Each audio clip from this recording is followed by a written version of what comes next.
'cause I'm a wheel-born baby.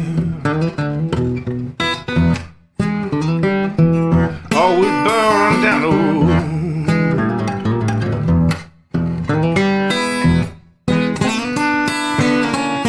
Yeah, I'm a wheel-born baby. Oh, we burning down the road.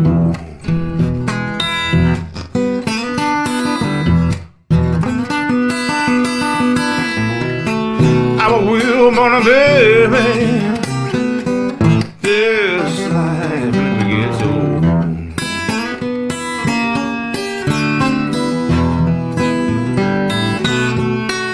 Come on, wheel burners, yeah, burn with me.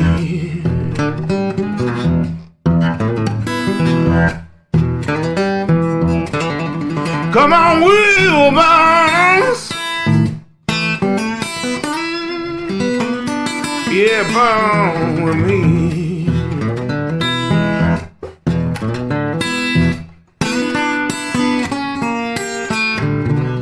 Oh, take a ride now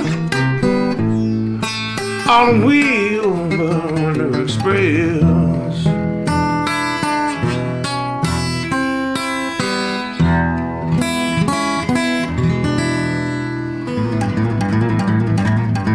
Yeah, Wheelburner Express, baby.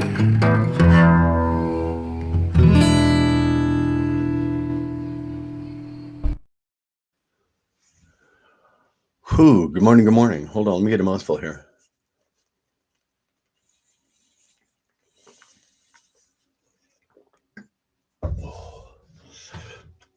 I hated to do it. I broke down and bought Tim Hortons coffee on the way of taking Victoria to work this morning.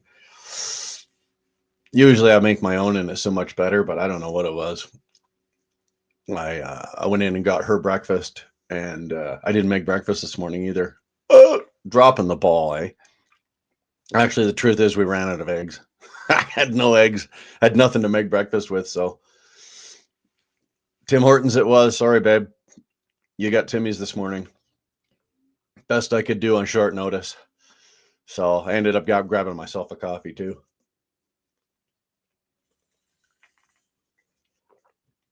Morning, Holler.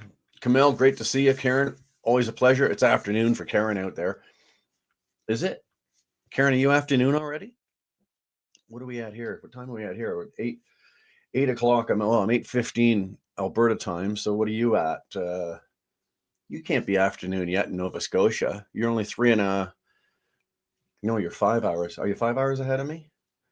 Jesus Christ, I can't keep track. I really can't. It's lunchtime. Yeah, okay. Yeah.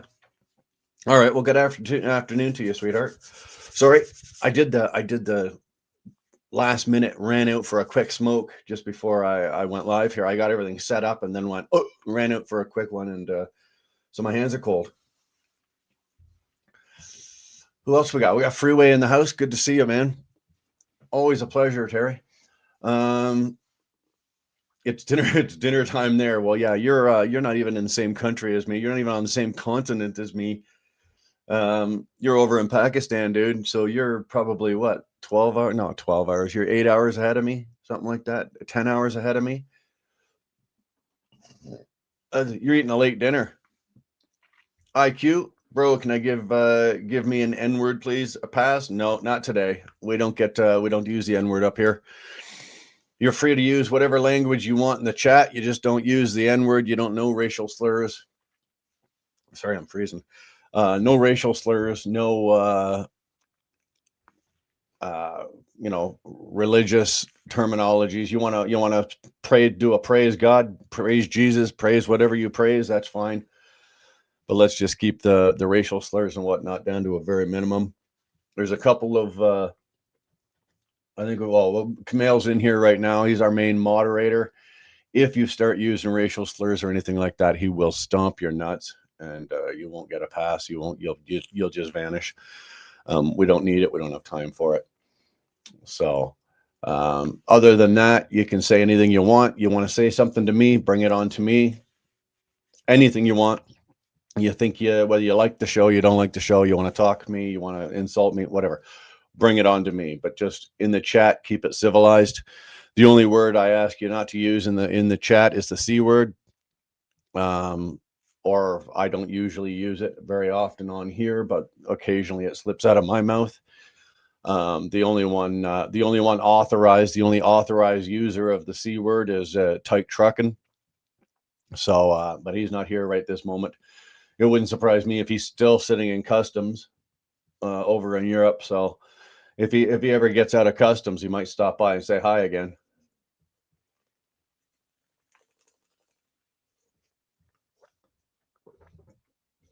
So we'll just give a few more minutes. Let's get a few more people in here and we'll start talking. We're going to do a little truck talking this morning. Holler is wondering what we're talking about. What are we financing today? Well, Holler, you'd be in this boat as an owner operator. You've unless you walked out the door, or walked into the truck dealership or wherever you bought your truck. I'm sure you at some point or another probably financed it or required financing for it. So we're going to discuss the options on financing, how to get it, what kind of different types of financing there are, where to get it, how to get it, the things to do, and maybe some pitfalls to look out for when dealing with financing, especially if you take financing from a dealership, because they all offer it to you. So we're going to look at that. I don't personally ever finance a truck from a dealership. For years, I've always had my own financing. I've always either had it or I've gone somewhere to get it. I've never used financing out of a dealership or a bank. Never used it out of a bank either. And we're going to discuss a little bit of that as well. So let's just get settled for a second. Let's get some more coffee into me.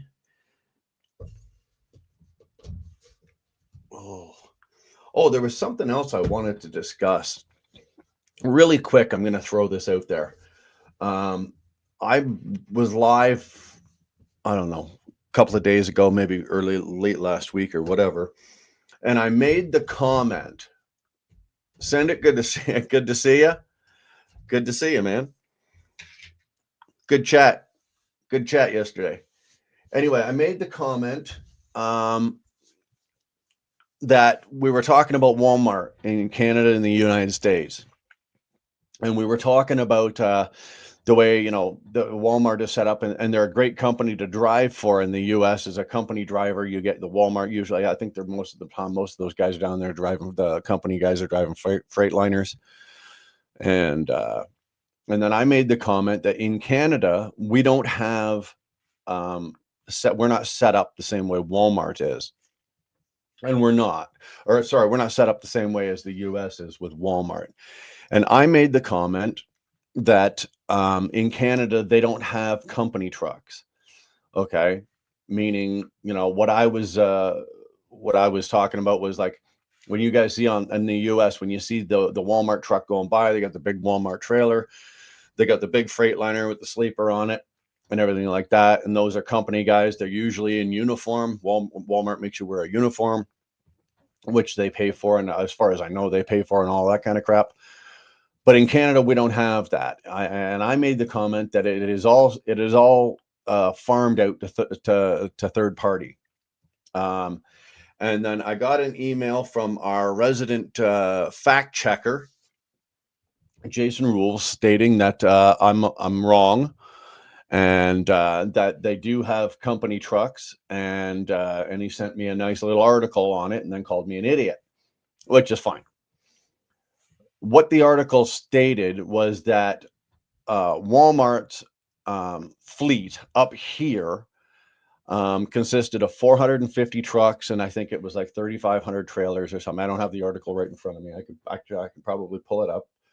Let's just do this real quick, just so I don't need another email. Okay, so coast to coast Canada, Walmart services Walmart's 400 stores from coast to coast. This is Canada only, with roughly 450 trucks or tractors and 4,500 trailers. Okay. And And that's what the article says. But what it is, the article has gone on to say is that Canada Cartage, which is one of the largest companies up here for trucking, and current Canada Cartage and its subsidiaries, has taken over. Okay. Canada Cartage will operate as a fleet, as a dedicated operation. That's still a third party logistic. Okay. Canada Cartage, I highly doubt that Canada Cartage is going to take the name Canada Cartage off of their truck. It'd still be a Walmart trailer, but I don't think that they're going to take the Canada Cartage off the side of their truck and they're going to slap a Walmart on there. On top of that, the 450 existing trucks that Walmart had were not highway units. Okay, they were day cabs and shunt trucks or yard dogs. So Canada wide, the 450 units, the day cabs were just running around from the terminals, just doing quick little spots, pickups, and whatnots around the terminals or around the DCs. They were not highway units. So was I correct? To a degree, yeah, I was correct. They didn't have highway units. They don't have big Walmart highway units like we do up, like you guys do in the States. But they did have company trucks. So in sense, I guess I was wrong as well. They did have 450 company trucks, which were all day cabs and shunt trucks. So I guess chalk went up for Jason there. He got me. But anyway, that's now all been farmed out. Walmart's going to have no hand in it. It's going to be done by Canada Cartage. And Canada Cartage is the country's largest provider of dedicated fleet services. So they are basically breaking off a part of their business and making this part of their business over here dedicated just for Walmart only. And you know what? That's a cash win right there for Canada Cartage. That's a printing press for money is what that is. But at the end of the day, hey, when I'm wrong, I say I'm wrong. I was incorrect. They did have company trucks. So chalk, I guess that I'll chalk that half a win up for Jason, and I'll take the other half of the win on that. I'm sure an email is sure to follow any minute now, or at least some point this afternoon. Anyway, let's just move right along. No Kings, Red Bank, New Jersey this Saturday. Be there. I don't think so, Jeeper. I'm not going anywhere near Jersey. I haven't been down there in about a year and a half. That's not going to happen. I used to run Jersey a lot. I used to run out of Ontario, the Ottawa Valley area, Ontario, Canada. We used to run down to Jersey. We had dedicated freight going down to Berlin, which is like not even 20 miles south of Philly, right? But it's in Jersey. And then we would run from there into the port of Newark. And that's always fun, especially if you're going in at night. But we go into the port of Newark and reload copper out of Newark. It was 6 skids at 46,000 pounds. And then we dragged that all the way back up to Canada. So my Jersey days are over. And so are my driving days. I'm pretty much done driving. You won't catch me driving a truck unless it's absolutely necessary. So with that, what's that? Hauler said something here. I financed my 3rd truck, not the first 2 though. All right. Why here? Let's just throw this out at you, Hauler. Why did you pay? I'm going to assume cash. Why did you pay cash? What was your thinking in business? Not the finance part of it, maybe so much, but the business part of it. What was your thinking in paying cash for a truck? Like your first truck, I'm assuming you paid cash for it. What was your thinking in that? And then doing it again on your 2nd truck, and then you made the jump to the 3rd truck.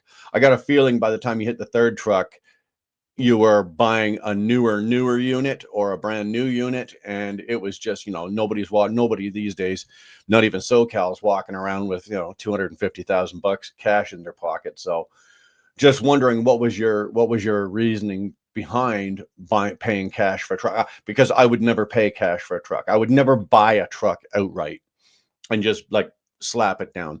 I did it the one time when I bought that W9. paid cash for it. But I had an end game on that. That truck wasn't a keeper. I was buying that truck for a reason. I was also doing it to stuff it into Ronan's face, you know. And although that didn't exactly go off as well as I wanted it to, but I knew in the end that I wouldn't be keeping that truck, and that the price that I was able to purchase it for privately, I was able to then turn around after about 4.5 months of owning it, flip it, and make a sizable profit on it, which then enabled me to put a hefty down payment down on the Freightliner. So there was a means to an end to a means, or means to an end, or whatever you want. I had a game plan, and I executed it on that. But other than that, I would never, ever, ever pay cash for a truck. So just with that, just kind of curious. If you're driving, don't bother answering. Just say you're driving, and whatever.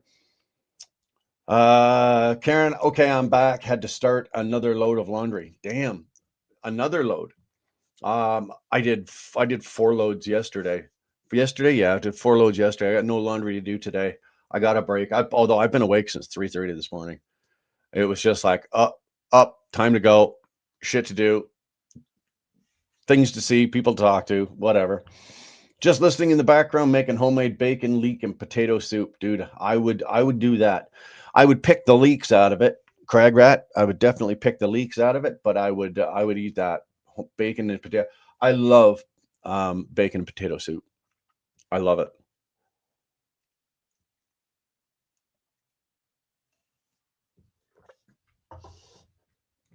So let's talk about the financing. And we're just gonna. This isn't going to be a long live either. I'm not going to drag this out because I got to go into Calgary today, or at least down to Chestermere for some shit. So I don't have all day to be sitting on here doing 4-hour live. So let's just talk real quick about this and some of the aspects. And what put this into my mind was that I've been dealing with a couple of guys who are, I don't know, it must be the season, or the fever is out there. People are buying new trucks, and they're not just necessarily buying, new to them or new used trucks. They're buying new, right from the dealer, right from the showroom, right off the showroom floor. So 25s and 26s. And what's happening is the in the conversations that I'm getting, they're going, okay, I've got this truck. They're selling this truck. This is the truck they've got. They've got one on the lot. They got one left. Now, in this case, it was, it's one left, and I'm going to get it. And it's like, okay, you know where you're going. You know what you're doing. You know who you're going to be working for. Yes. Okay. That question's answered. What kind of freight are you pulling? What are you doing? So we go through all of that kind of shit. So when it comes to the financing, they're like, okay, so now I'm going to go to the bank. I want to get a loan for X amount of dollars. And my first question is, well, before you do that, how much of a down payment do you have on the truck to put down on the truck? If you're looking at, for example, the one friend of mine I'm dealing with, out the door price on a 25 Volvo VNL 760. The out the door price, and it's a 25 model, right? It's not a 26. Is 180. I think it was 186,000 something, and then there was a couple other little costs. Let's just round that up to 190 grand. Well, first of all, how much of a down payment are you putting down on this thing? Okay, you're not financing 190 grand over 5 years. Or in Canada, I'm not sure in the US what the terms of a length of term can be on a truck finance, but up here you can go up to 6 years. I would never in my life, if you finance a truck for 6 years, you're going to buy it twice. By the time you pay that $1 buyout on the end, you're going to pay twice for it. So I don't ever do that. But let's just say, on 190,000 bucks, what's your down payment? Okay, so do you have at least minimum, let's say minimum, at least 10%. So let's say 19,000, let's bump that up to 20 grand, right? So now you're going to be financing what? 190 minus 20, you're going to be financing 170,000 bucks over X amount of years. How many years do you want to go? What is the payment that you can afford? Basically, your term is going to be determined. If you're going to go that way, your term is going to be determined by what?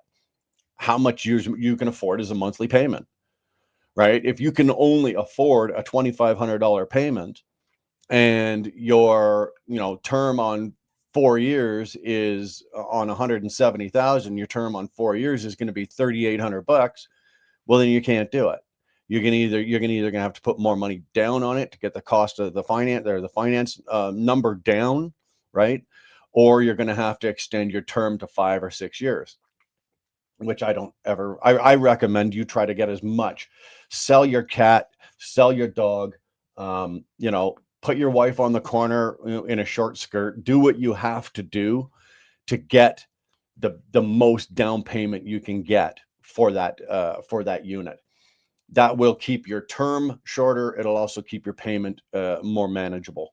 I've never in my life had a truck payment over $2,700, and that was the last one. Was the last truck I had where the payment was $2,700, and that $2,700 that includes all your taxes, like interest, taxes, everything. Like that's what comes out of the bank every month, right? $2,700. And that was on the Volvo, the 2014 Volvo. And I bought that truck for $149,000.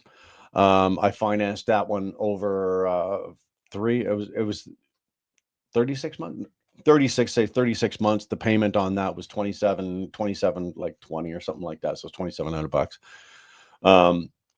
So the more you can get down, basically what I'm saying is the more down payment you can get down on that, the better it is for you. You can shorten up your term, and you can get your monthly payment down reasonable. Suggestion number one is I always tell, and I told both these guys, and I even gave them phone numbers to try to help them out. When you're financing your truck, first of all, you don't ever use a dealership, right? Everybody knows why you don't use a dealership. If you're going to buy, even if you're buying a used unit from a dealership, they got in-house financing. Never ever use them because you're paying too many people. Right now, let's just say, for example, your interest rate, and this, I'm pulling this out of my ass because I haven't financed a truck, so in the last little while I don't know what the truck interest rates are. I probably should have looked that up, but I didn't. But let's just say your interest rate right now, say we'll use a nice round number like 10%. And in trucking in Canada right now, that's quite possible. If you've got fantastic credit, you're probably down around 7 or 8. But let's just use 10 as a nice round number. So out of that 10%, the dealership is actually financing that truck to somebody else, to their bank, right? They're selling the financing to that. So the finance company who's writing the note on this, they're going to get 8% or say 7.5%. The finance company, or not the finance company, sorry, the dealership, right? The finance guy, he's going to make his 1.5%. So there's somebody in there. This is the finance company. There's a mouth right there that you don't need to feed. You don't need to feed that guy at the dealership, right? You know what I'm saying? And then, believe it or not, the ownership of the dealership, they get a very small percentage as well, usually about 0.5%, upwards could be up to a 1%. So now you're feeding 2 other people, right? If you go outside the dealership and you finance, say through a proper CLR or Harbor Edge or Hitachi or any of the finance companies that do trucking, you're dealing with a broker or a finance manager, and that's it. There's nobody in between. You're not feeding anybody in the dealership or the dealer or the dealership group. So, save yourself some money. You're probably gonna knock about 2% off of your payments. Now think about 2% on 180, 190, 200,000, 250,000 over a 5-year term or even a 4-year term. That's a lot of money that you're paying that you don't need to pay. So never finance through a dealership. You're paying people that don't need to be paid, that you don't need to be paying. They need to be paid, but you don't need to be the one paying them. Let the suckers pay them.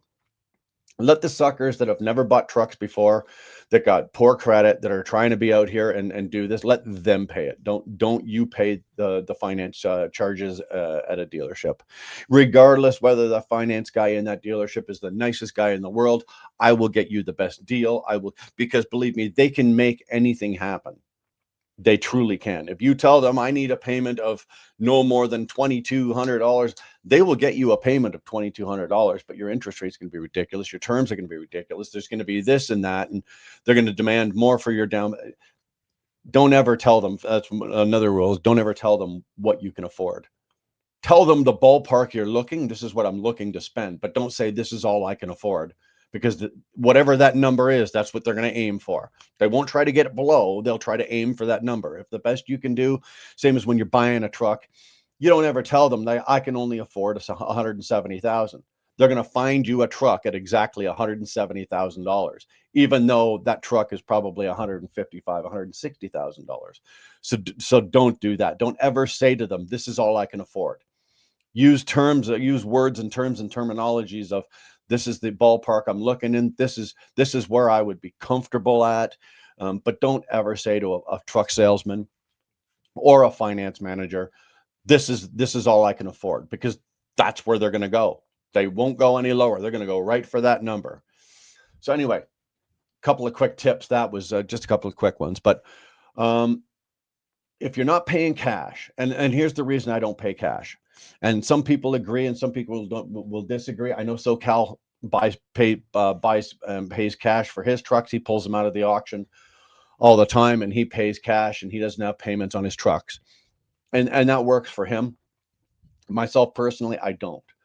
Okay, I always finance a truck. I try to get as much as a down payment on it as I possibly can. And then I will finance that truck for usually no longer than 3 years, right? Especially if you're running a used truck. So say you've got a 1-year-old truck, you finance it for 3. By the time you're done paying off your 3, you've got a 4-year-old truck. It's time to flip that truck while you've still got some equity in the truck. So what are your options? Okay, you can go to the bank, you can go to a finance company, you can pay cash. I don't pay cash. I always want a payment. And I always want a payment, and not from a bank. I will never go to a bank. A bank is a loan. If you're going to go to a bank and get financing, there's a difference between getting financed and getting financing. When you go to a bank and you get a loan for $170,000, or let's just say you've got 20 grand, right? So you put down your down payment of 20 grand, and now you're financing 107, like we said, 170 onto the 190, right?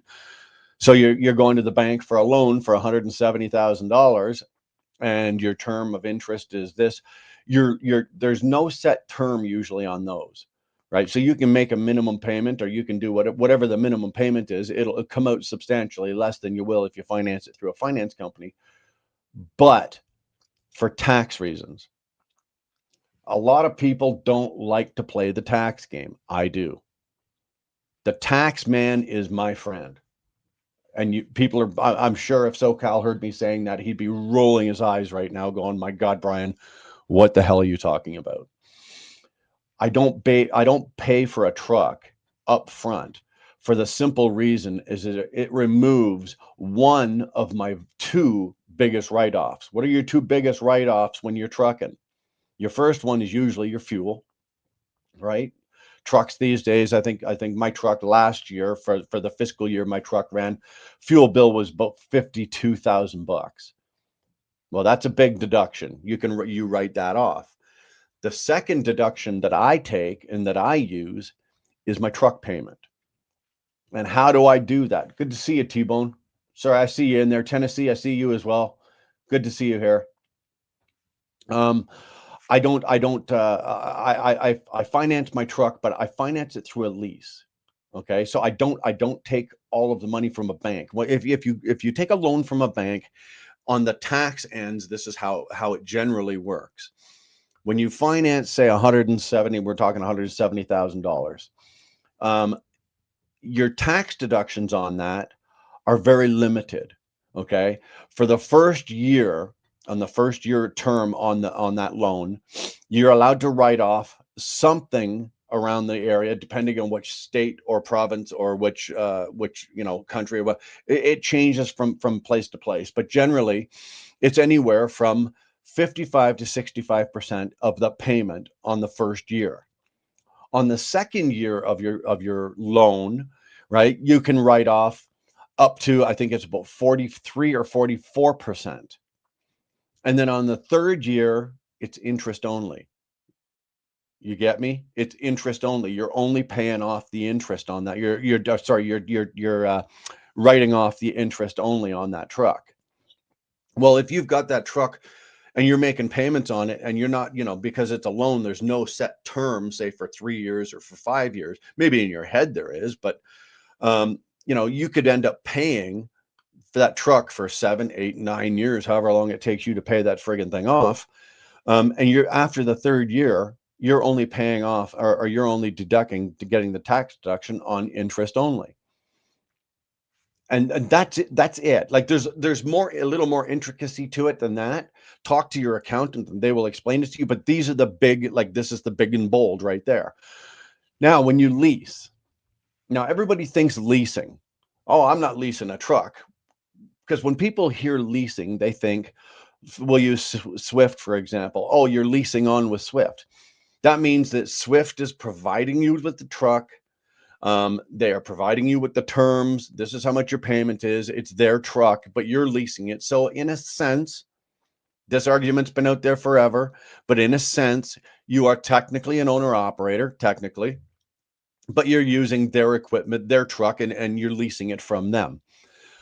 So that's what people think about when they think about lease, but that's not necessarily the case. For example, all of my equipment that I've ever bought or purchased has always been leased.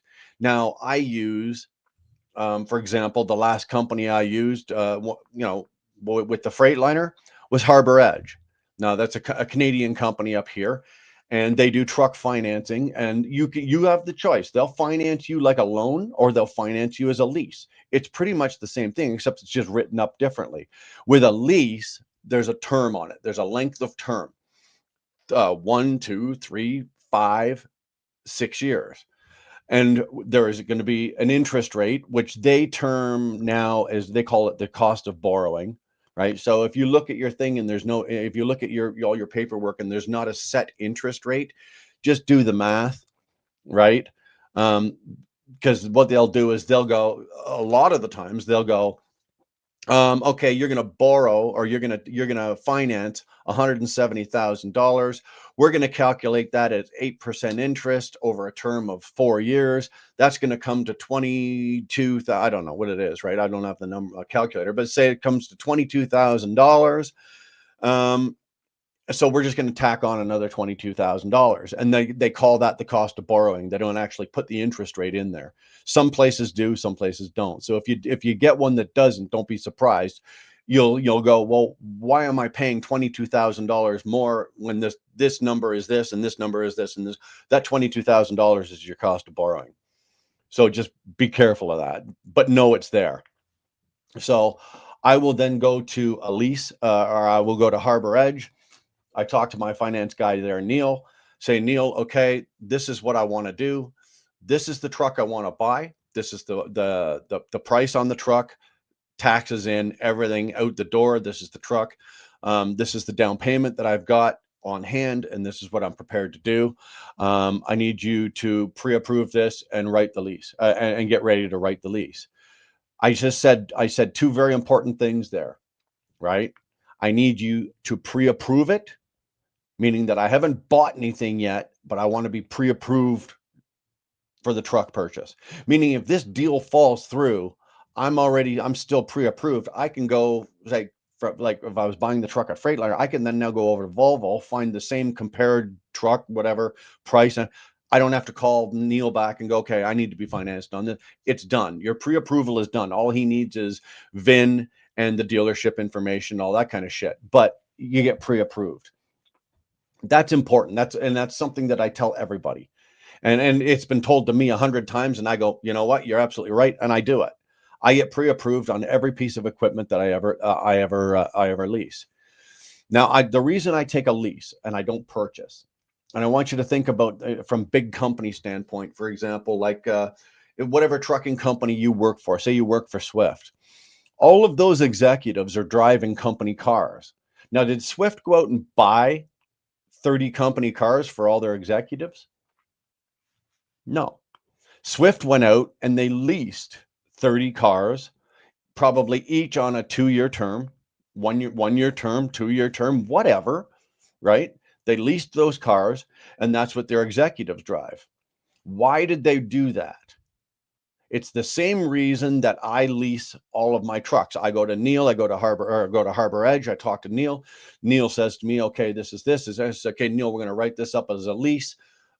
This is the terms that this is the term, the length of term that I want. This is da da da da da, and then he writes it up, pre-approves it. The reason we do that, and the reason companies like Swift do it, or the reasons that even some of you guys do it, right? How many of you guys got a couple of trucks, right? Or one truck or two trucks, but you got a pickup truck and you lease the pickup truck? Why do you do that? Yes, it's a company vehicle, right? It's a technically we call them service vehicles, right? It's a service vehicle, which I've yet to see anybody in a service vehicle. If you own one truck and your truck breaks down in Ohio and you live in New York, I don't see how your service vehicle's coming all the way from New York to Ohio to service your truck if you're the only one driving both. So, but anyway, that's another situation, another story. I will lease the truck for the simple reason, and it doesn't get any easier than this, okay? Absolutely any easier than this. When you finance, you can only break down 1, 2, and 3 years. You can only get so much, as your tax deduction. When you lease a truck or Swift leases those vehicles, 100% of your tax or of your payment, 100% for the entire term, whether it be 2 years up to 6 years, is tax deductible. You get it all back.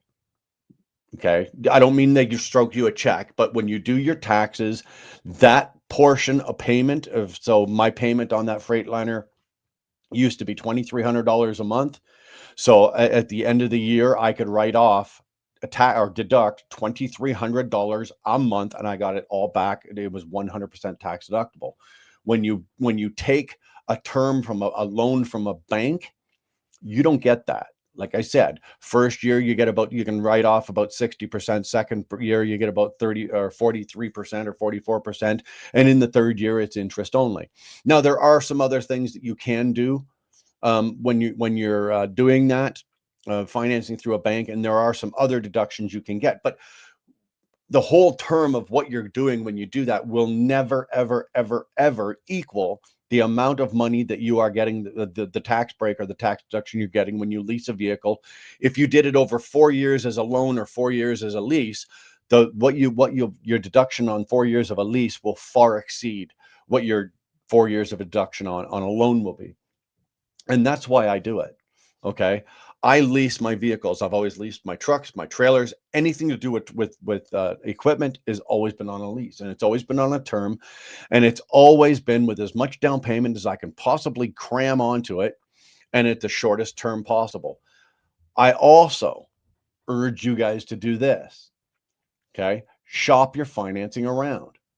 Always shop your do not take the very first financing offer that you are given, whether it be at a dealership or whether I tell you to go to Harbor Edge or go to CLE or go to Hitachi.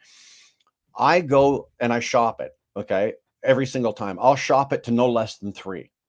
And I'll tell each person I'm shopping you against these other companies. Believe me, in this day and age, they want your business.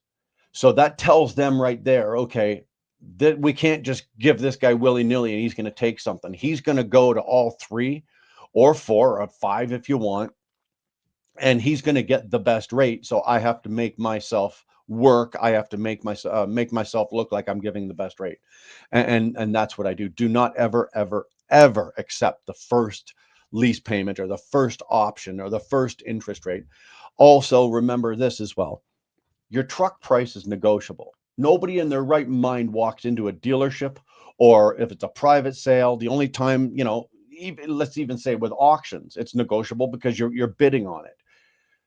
Your financing is negotiable. If they come back to you and go, okay, Holler, we've got 4 years at 10% interest, here's your payment. They put out their hand, shake your hand, do not shake their hand. Go, you know what? 10% I'm not comfortable with. I can do better elsewhere. I need to be somewhere around 7.5 and 8. It is negotiable. Everything in this business is negotiable. Shannon Thomas is out there hustling her ass off right now, negotiating rates on freight. She doesn't just take the fucking number that's given to her from the broker. You work it. It's the same with you're buying a truck. You don't take whatever the sticker price on the truck and walk in willy-nilly and say, oh, I'll pay that, no problem. No, you negotiate it. Your financing is the same, absolutely the same.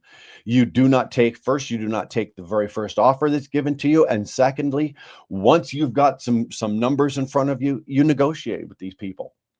Make them work for it. I want you to think about this. This guy or this girl that's financing your truck is going to make a nice little payday on you. And they're probably financing a couple of people a week. So when you think about it in the terms of what they're doing, they're making a boatload, a punt load of money. But it's your money.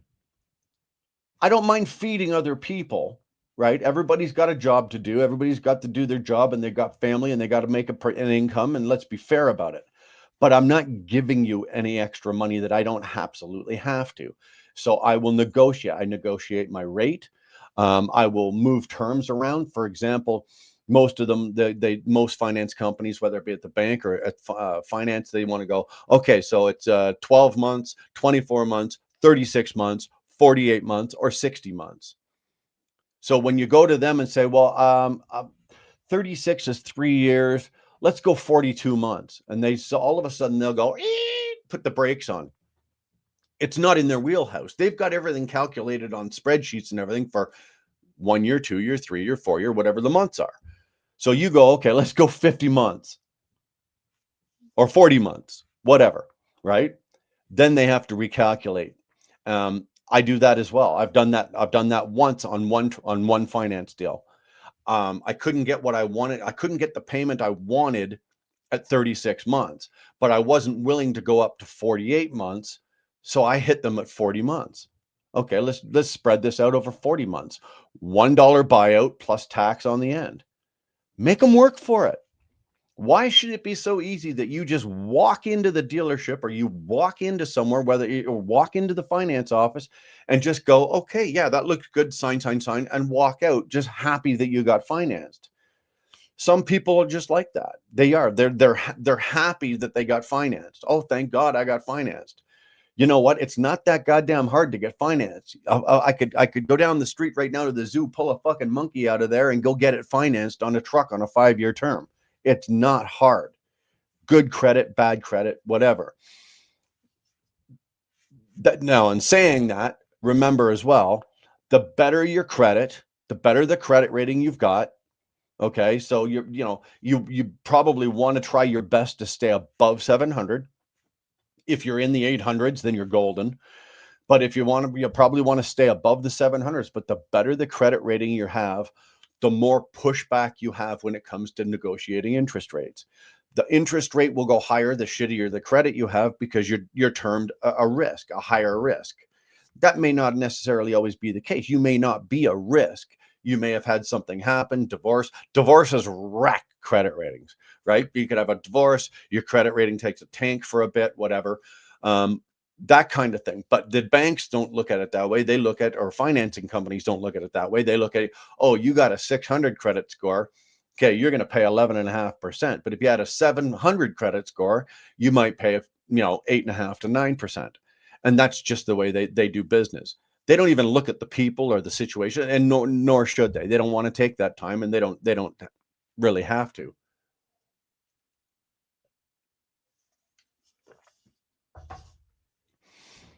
Now, again, I said we don't use banks. We don't use dealerships. And I don't take we don't do banks. We don't take loans from banks. Now, also, let's just say you have I don't know, let's say you've got a $200,000 line of credit. Okay. So a $200,000 line of credit, that's enough money for you to go buy a truck, right? You can pay $170,000 for the truck. Morning, Mark. You can pay $170,000 for the truck. Excuse me, put it on your credit line. Down the road you go, you start making your minimum payment, right? Your bank on your credit line or your credit union and whoever you're using, they're going to send you a notice every month telling you, okay, your minimum payment is this. And on most credit lines, your minimum payment, most, not all, but most credit lines, your minimum payment is interest only, right? Which is good to a degree, right? So you're going to set yourself up and go, okay, I want to make a $2,500 or I want to make a $3,000 a month. I want to make a $3,000 a month payment on my truck on the credit line. That's fine. The interest on that, let's just say, is $800. Okay, so you're paying $3,000. 800 of that is credit, is interest, and the other 2,200 of that is on your principal, right? And then the next month, so much and so forth until you pay it. But you're not paying that off in 5 years, or you're not paying that off in 4 years. You'll probably end up paying that off in somewhere about 8 years. Now think about it in terms of interest, depending on what the line your line of credit's interest rate is. And in most cases, for example, my line of credit, I think my interest rate is somewhere about 5 or 6%. Right? It's much lower than, say, the terms on a lease or on a bank, like for financing for a loan, because most people's credit lines are usually hooked to, like, it's a homeowner's line of credit, so it's hooked to your house, meaning that if you don't pay the line of credit, they'll take it out of your house, that kind of thing. So they're a little more secure, so you get a better interest rate on it. Would I suggest doing that?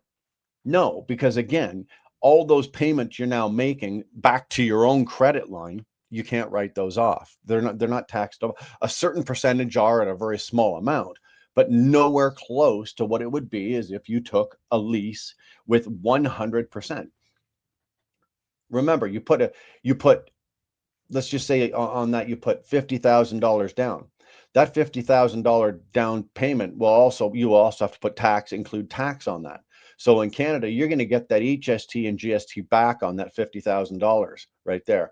You're also going to usually your first payment, or maybe your first and last payment type deal like that. You might have to do something like that. That's fine. But as long as it's leased, it's 100% tax deductible. Right? Meaning, in layman's terms, you get it back. You don't get it back. You don't put it in your pocket every month, but you get the money back. It is tax deductible. Fuel, truck payment. I found that over the years that running around without a truck payment, everybody was saying to me, well, if you didn't have a truck payment, well, that's $2,500 each month that you can put in your pocket, or that you can put back into your business, and you roll it into your business, and then so then you're accumulating business, you're accumulating cash or cash flow in your business account. Unless you're investing that, or you're actively buying up or purchasing or using it for down payments on new equipment, which you're going to lease, you're going to come at the end of the year and you're going to pay a ridiculous amount of tax. I would rather pay the $2,200 or $2,500 or even $3,000 a month, get the tax deduction along with the fuel, and whatever most of my fixed costs, right? Most of my fixed costs when looking at your business are tax deductible. And some examples of a fixed cost are, your cell phone, obviously your truck payment, any equipment or anything that I've ever had to buy for the trucks or the trailers, equipment, chains, binders, all that kind of shit. That's all a fixed cost. Those costs don't change every month. A variable cost is your biggest variable cost, obviously, is your fuel, because the fuel price never stays the same. One statement you're going to pay, $3,000 in fuel. The next statement you're going to pay $3,500 in fuel. The next statement could be $2,800. So that's a variable cost. A fixed cost is something that never changes. Your truck payment never changes. Your salary. I'm a salaried employee to my own corporation. That salary stays fixed. It doesn't move. So that's a fixed cost. My cell phone is a fixed cost. Shit like that. Those are your fixed costs. Your insurance is a fixed cost. Your renewal on your plates and decals or whatever, those are fixed costs. Okay. It's a cost in business that doesn't change from month to month, that I know for the next 12 months that this truck payment is this amount. It's going to be the same amount for this amount. My insurance every month is this amount. So whatever, those are fixed costs. Your variables are ones that move around a bit. Myself personally, I try to keep my variable costs under control, and I try to keep as few of them as possible. I try to run my business with everything as a fixed cost, so I know exactly what it is. I don't even have to look at a spreadsheet. I know the dollar figure on every single thing, and I know it's going to be the same this month, this next month, and the month after that. And I try to keep my variable costs. First of all, I try to keep them as low as possible, and I try to keep them as little as possible. Rolling 18. Damn it, boy. Good to see you. Damn good to see you. Go check that. Tolga or Tolga or Kamal, can you throw Rolling 18's link up there for me?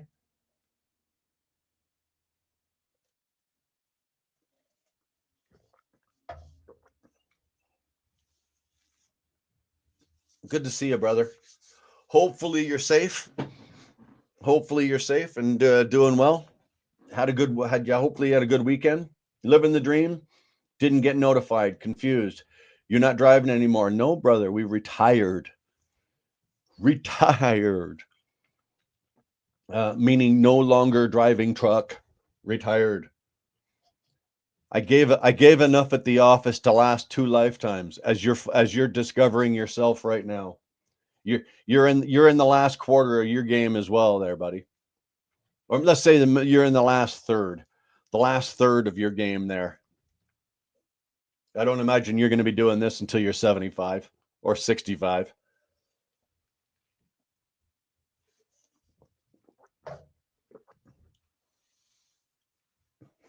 Anyway, these are just some very, very, very simple things to think about when you're financing your truck. First of all, you don't finance from a dealer.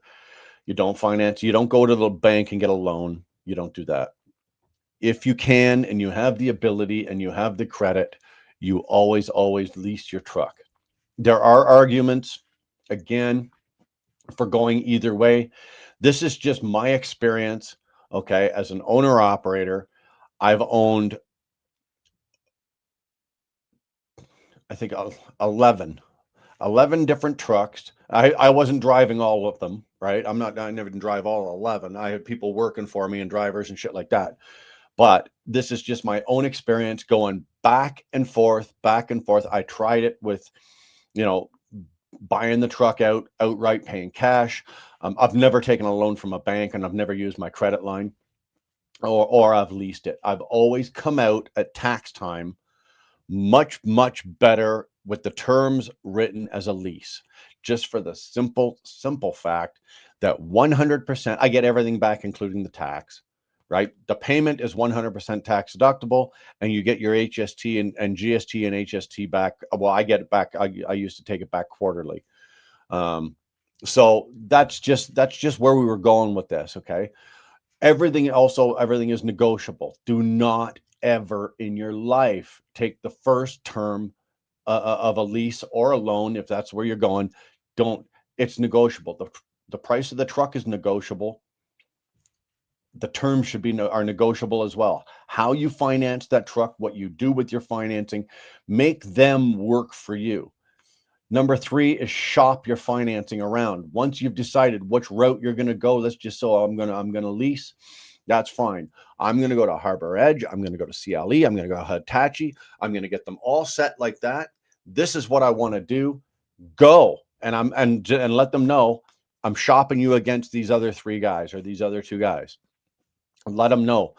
They will beat themselves up to try to get your business, especially, like I said, at this day and age right now, where they're starving for business. Okay. Now it seems we're coming out of it. Finance guys are getting a little better, or I mean, their business is starting to pick up a little bit. People are buying trucks, people are this. But make them work for it. Don't give away a penny.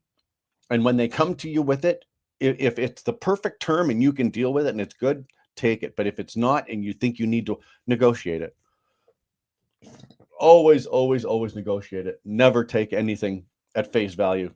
I would never pay. Hey Quinn, how are you? I would never pay, sticker price for a car or a truck. Why would I pay sticker price for fucking financing? You just don't do it. Okay. Try to keep your terms as short as possible. So in order to do that, you try your very, very best to get as much of a down payment down on that truck. If you're financing a $200,000 truck and all you've got is $5,000 or $7,000, wait. You're hurting yourself. Unless you're on with a company that you are dedicated and you know for the next 5 years your truck's going to gross 30 grand a month, then okay, to go take a $3,500 a month truck payment, right? Or a $4,000 a month truck payment. But if you're just out there doing what most other people are doing, you're running the spot market, running general freight or even flatbedding or whatever like that, that's stupid. Don't do that. Okay? Don't ever do that. Biggest down payment you can get off across the board, as much as you can get. Like I said, the bigger the better. The bigger the payment, the shorter the term you can get, and usually the better the interest rate. Check your credit rating regularly. Don't just do this. Oh, well, I think it's about 600 or I think it's about 710 or check it. It's not hard. You can go through the TransUnion or Equifax, both the 2 biggest credit carrier or big reporters, two biggest credit reporters in North America.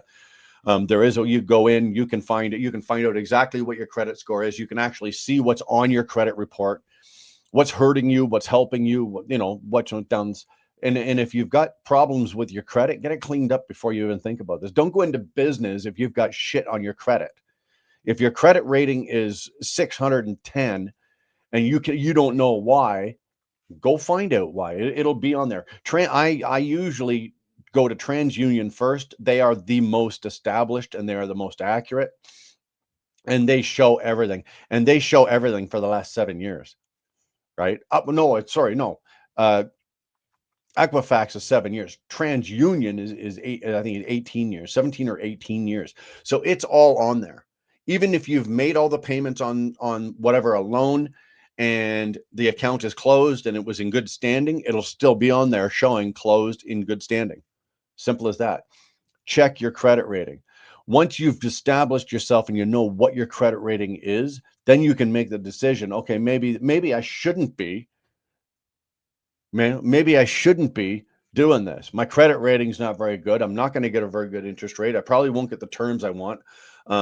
So no, don't ever fucking run around with a shitty credit rating. Now, does that mean don't do it ever? Look, if you're spending 20 grand, well, first of all, not many people are going to finance you on a $20,000 truck. But here's an example, okay?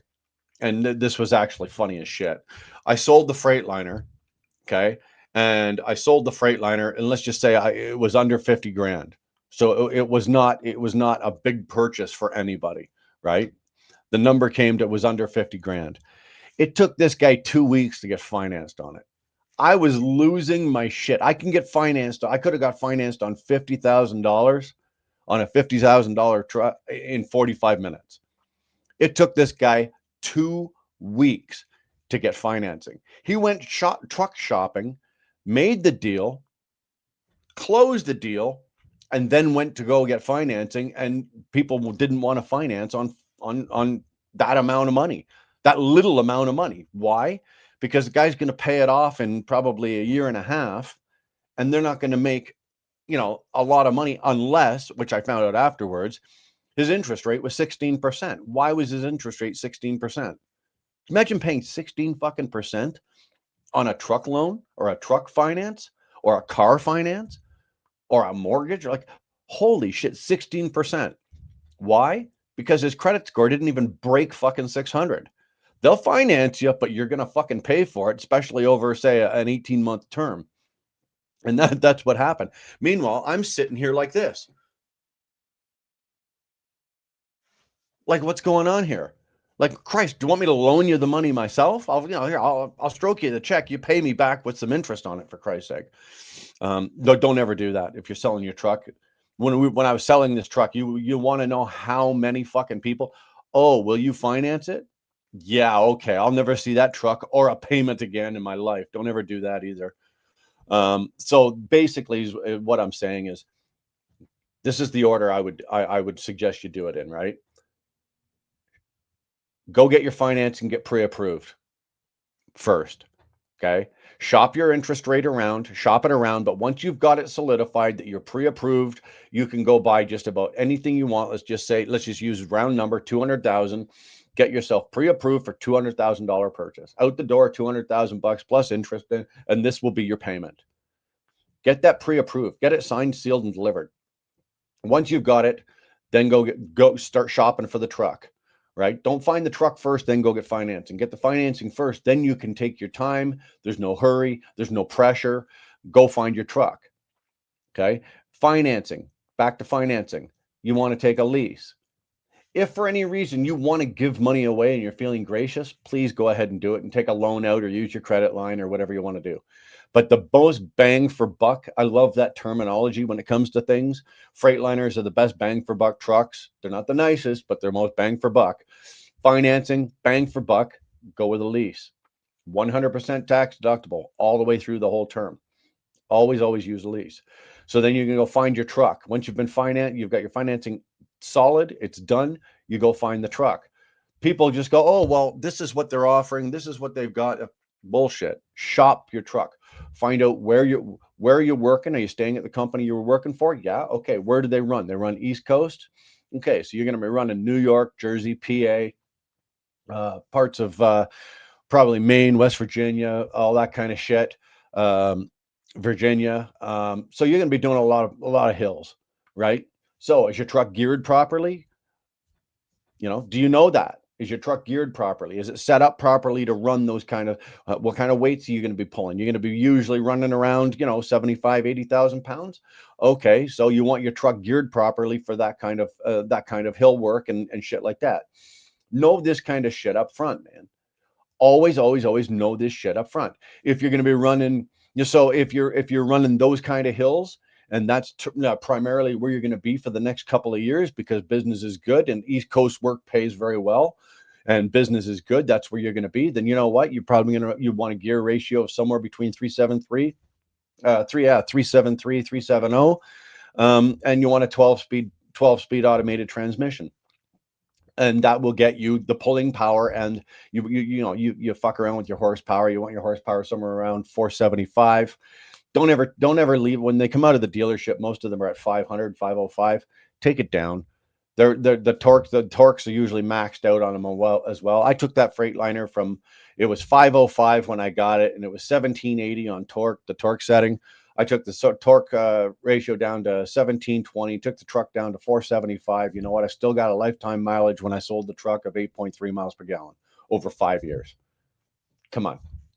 So know the truck, know the area, and then spec your truck properly. Make sure you got the right equipment for the job you're doing. You don't use a rubber hammer if you're going to be fucking drilling in fucking railroad spikes. Make sure you got the right equipment for the job you're going to do. Okay. Make sure you got the right financing, the terms, deposit, down payment, and everything like that. Make sure when you're picking out your truck, make sure then you're going to look at what year, what term, whatever of the truck extended warranty.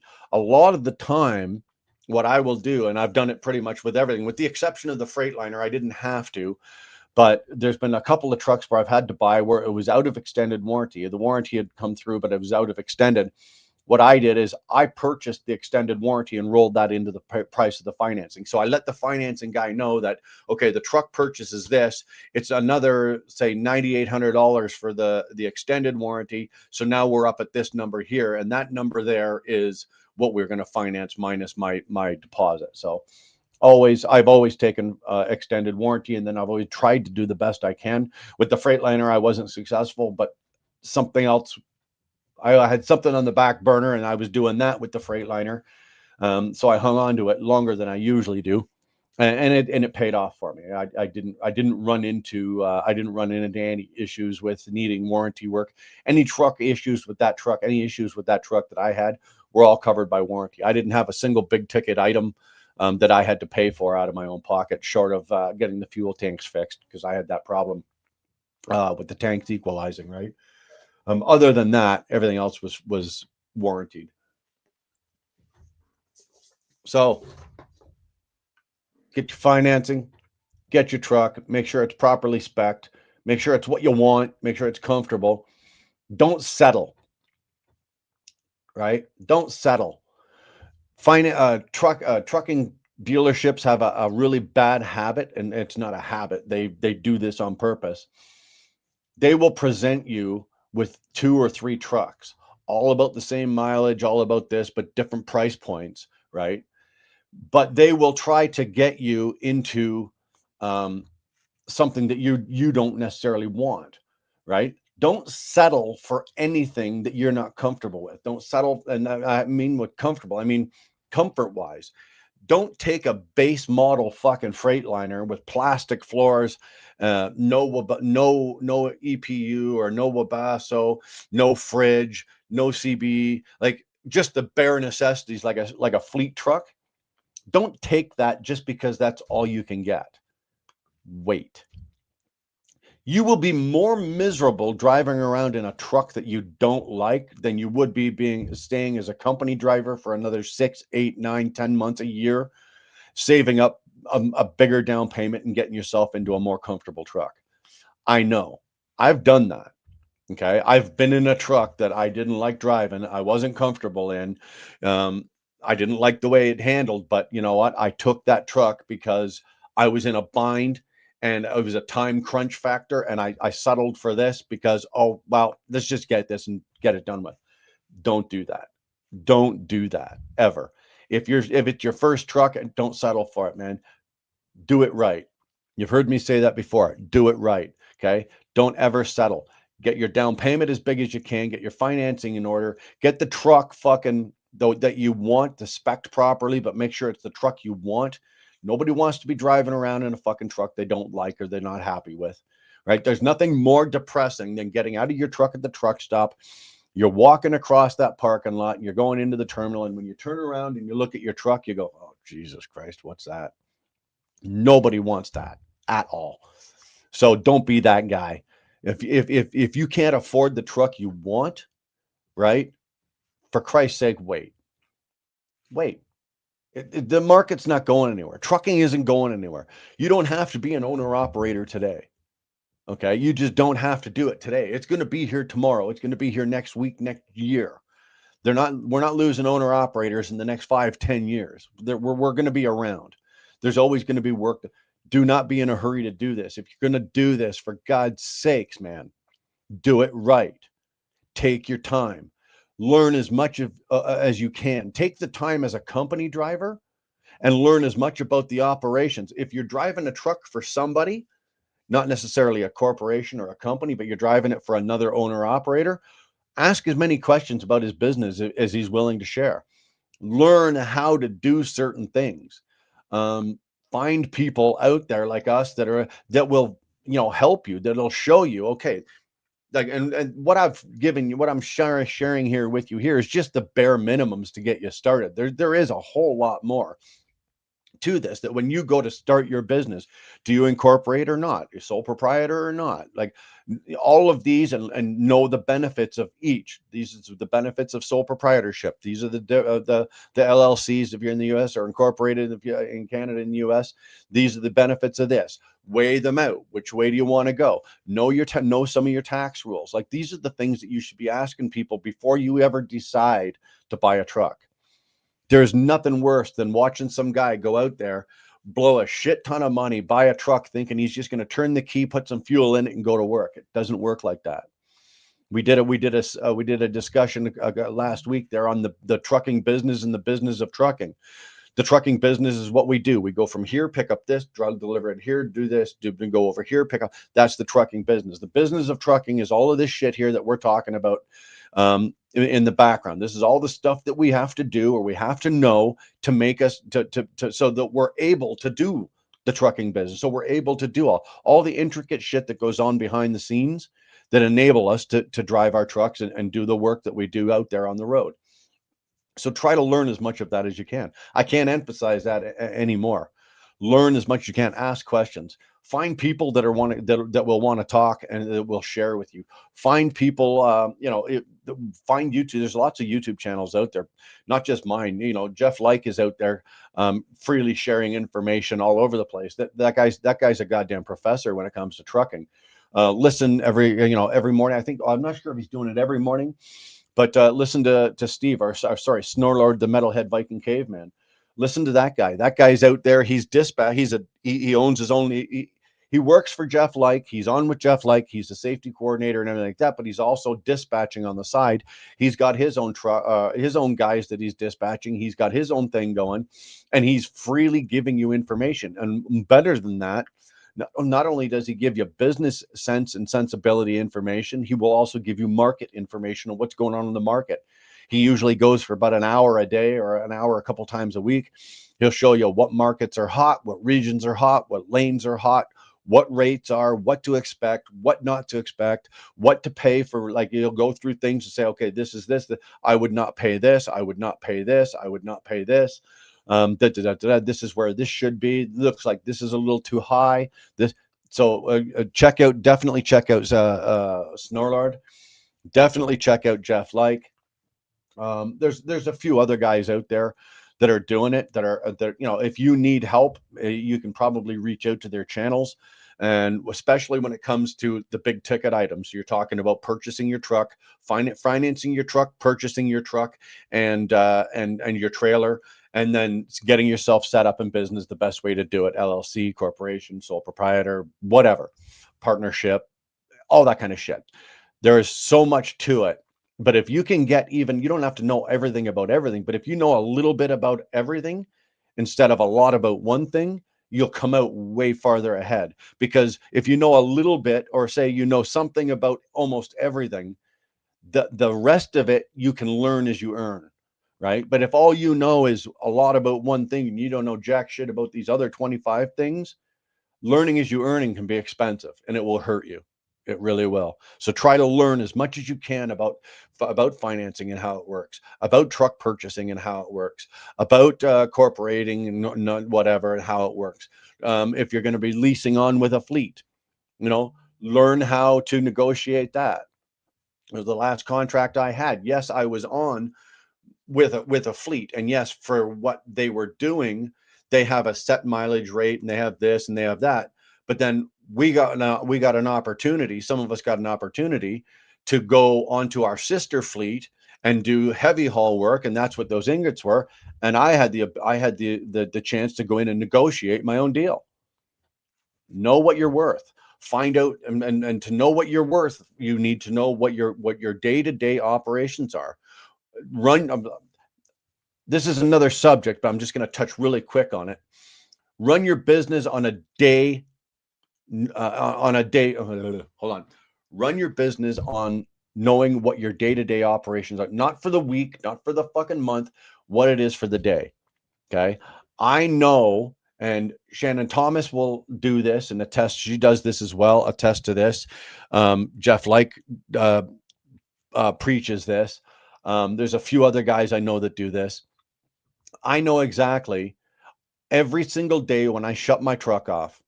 Every single day when I would shut my truck off, I know exactly how much money I made, how much money the truck generated. I also knew how much my fixed costs were, so I knew everything that came out. I knew every dollar at the end of the day. I also knew exactly what my profit was, right? So if, let's just say, my truck generated $1,100 to $1,200 a day, but all of my fixed costs and variable costs, including my salary, let's say all of that came to $550, okay, or say $500 on $1,100 per day that I generate. and all of my fixed and variable costs come to 500. That's $600 a day. Okay. That is profit. That's a $600 profit. Profit is defined as having basically money left over with nothing to spend it on after everything's paid. So everything on that truck is paid. The truck payment, the insurance, the fucking everything, my salary included, everything on that truck is paid. And let's say the bill and the variable cost, let's say it's $500. That $600 is profit. So your truck is profitable by $600 that day. And then the next day, let's say I only did one load instead of two loads because I did two a day. Okay, so my fixed cost never changed for the whole day. It's the same, regardless whether I do one load, two loads, five loads. So now where's my profit on that? Okay, my fixed costs are still at $500. My fixed and my combined fixed and variable costs are still at $500. But now instead of $1,100, right, on two loads, I'm making what? Anybody? Come on. $550. Right. So I made $50 profit.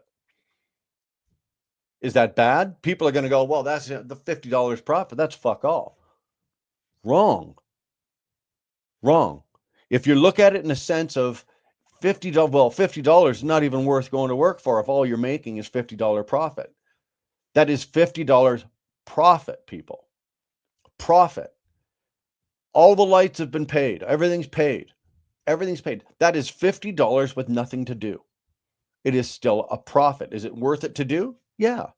I still ran my truck. All my expenses got covered, including my salary. That's what people always forget. They always go, well, you made $50. Well, that means you only made $50. No, fuck you. My salary's in there. I got paid. My salary is part of those fixed costs. I got paid personally. So that $50 is $50 on my business. That's profit, right? Is it correct time to say $20 is $20? Hey, $20 is $20. Tolga, you got it. I'll take a $20 profit. I am not so cheap as you want to throw $20 away. I will bend over. I want to throw fucking 25 cents out on the street. I'll bend over and pick it up. I'll bend over cautiously around most people these days, but I will pick it up. But that's how it works, right? So I operate my business that way on a daily basis. And then, of course, you track it as the days go by and the months go by and whatever like that. But at the end of the day, if you know exactly what condition, what position and condition your business is in, it'll make you a better owner operator. It'll make you a better businessman. And like I said, so when I was able to negotiate my rate for that, that was fantastic. I got to negotiate. So everything's negotiable, right? Now I've just shown you that. So just remember that, okay? Talk to guys that know what they're doing.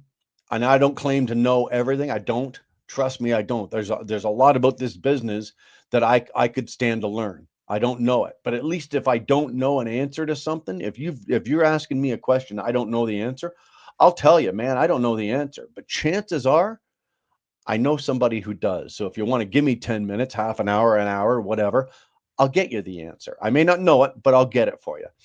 Find people that are doing it. Talk to people, talk to Shannon, talk to Jeff. If you can get a minute of his ear, that is one busy cowboy over there. Talk to Jeff if you can get hold of him. Like I said, talk to Shannon. Talk to DIY if you can get a hold of him. There's another one, another smaller fleet owner that seems to be doing really well with the way he's doing business. Talk to Spectre, right? I'm not going to give out Spectre's name, and I'm not going to give out his company, the company that he owns. But anybody here that knows him, he does have a channel. It's called The Post Trip. I don't know how active he is on that channel, but if you need to get hold of him through that, you could probably get hold of him through his channel. Talk to guys like that, small business, small fleet owners like that. They are a wealth of information. Every chance I get, even today, not so much because I'm not driving, but even today, if I get the chance and somebody's talking trucking and somebody's talking business, I'll talk trucking with anybody all day long. Oh yeah, I remember this time, you get 2 truck drivers or 3 truck drivers in a room. You're going to hear stories about places they've been that they've never been. You're going to hear about, women they've had that they've never had and things they've done that they've never done. That's just truck drivers. But if you can get into a room with some fleet owners, some smaller fleet owners and business owners and guys like that, those are the guys I want to sit with. And most of the time, I want to sit there and just shut the fuck up. I might ask a question and just let 2 or 3 of them, and I'll just sit there and I'll listen, keep my big mouth shut. If I got nothing to say, I'll nod. Yep, gotcha. Right. Okay. I'm not above learning. So as an owner operator, if you're coming in, you're doing all of this with your buying your truck, financing your truck, picking out the right specs on your truck, finding the right company that you're going to be on with, getting your insurance rates, getting all. Listen to people. If you have a question, pick up the phone. Don't guess if you don't know. A single wrong guess can cost you thousands and thousands of dollars. Remember that, thousands of dollars. And remember this as well. It literally takes a barrel load of money a day to keep these things running and operating safely and efficiently, right? It costs a lot of money. It really does. People are flabbergasted when they hear about how much fuel these things drink, or when you say to them, yeah, my truck holds 300 gallons of fuel, and you see them sitting there doing the mental math on 300 gallons. Holy shit, at 325 or 350 a gallon. Holy crap. You telling me that's over that's over $1,000 worth of fuel. And depending on where you're going and what you're doing, you could be filling that thing twice in a week. And people their minds just twist when they go, oh, fuck. They have no idea what it costs. When you mentioned that your truck payment's $2,300, and that's low, right? That's not low, but it's on the lower end. People go, $2,300. Fuck, my mortgage isn't that much. I could take my mortgage, my car payment, and my line of credit payment doesn't equal $2,300. Well, yeah, that's my truck. I'm basically buying a house and I'm paying for it in 5 years.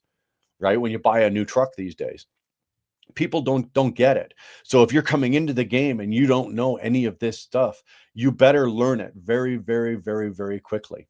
Okay. And like I said, you don't have to know everything about everything, but you better know, something about everything. If you don't, you're going to hurt yourself in the end. Like I said, one bad decision, or if you guess at something and it's a wrong guess, it's going to cost you thousands down there, or it can cost you. Okay. You guess wrong. I'll be honest with you, man.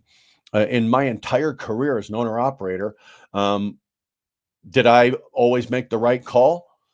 No. Did I pay for it? Yes. Did I a lot of the time make the right call? Yes, I did. Every once in a while, did I get lucky? You're fucking right, I did. Anybody that's been in this business for over 20 years as an owner operator that says they are 100% responsible for where they are and how good they're doing and everything, they're full of shit. I guarantee you, it doesn't matter if it's Jeff Like, if it's Shannon Thomas, if it's me, if it's anybody, if it's freight hauler, if it's anybody, if it's any of you fucking guys out there, anybody, they got lucky once in a while. Every once in a while, you get lucky. But every once in a while, you're going to take a kick to pills. You're going to take a kick in the nuts. Sorry, Shannon, if you're still listening. I know you don't have nuts, but she's taking her kick to the nuts too. We were getting hammered when fuel was $5.50 a gallon in the U.S. Blossom, everybody was.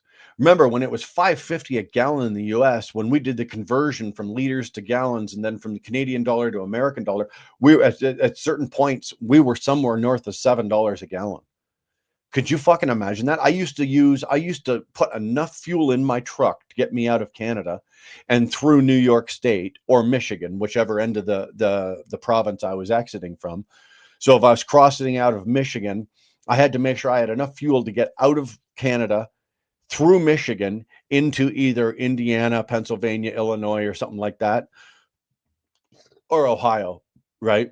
Because Michigan fuel was way too expensive and New York State was way too expensive. So I had to make sure I had enough fuel to get out of Canada through New York State, down into, West Virginia, something like that, South Carolina, where fuel would just go, New York, it's up here. And as soon as you cross the state line, into West Virginia, out of PA into West Virginia or Maine, West Virginia, and then you get to Virginia, and you're just watch fuel go from here to here to here down to here. Right. Usually we as Canadians had the best luck for fuel in Virginia and South Carolina, North Carolina occasionally, but usually South Carolina.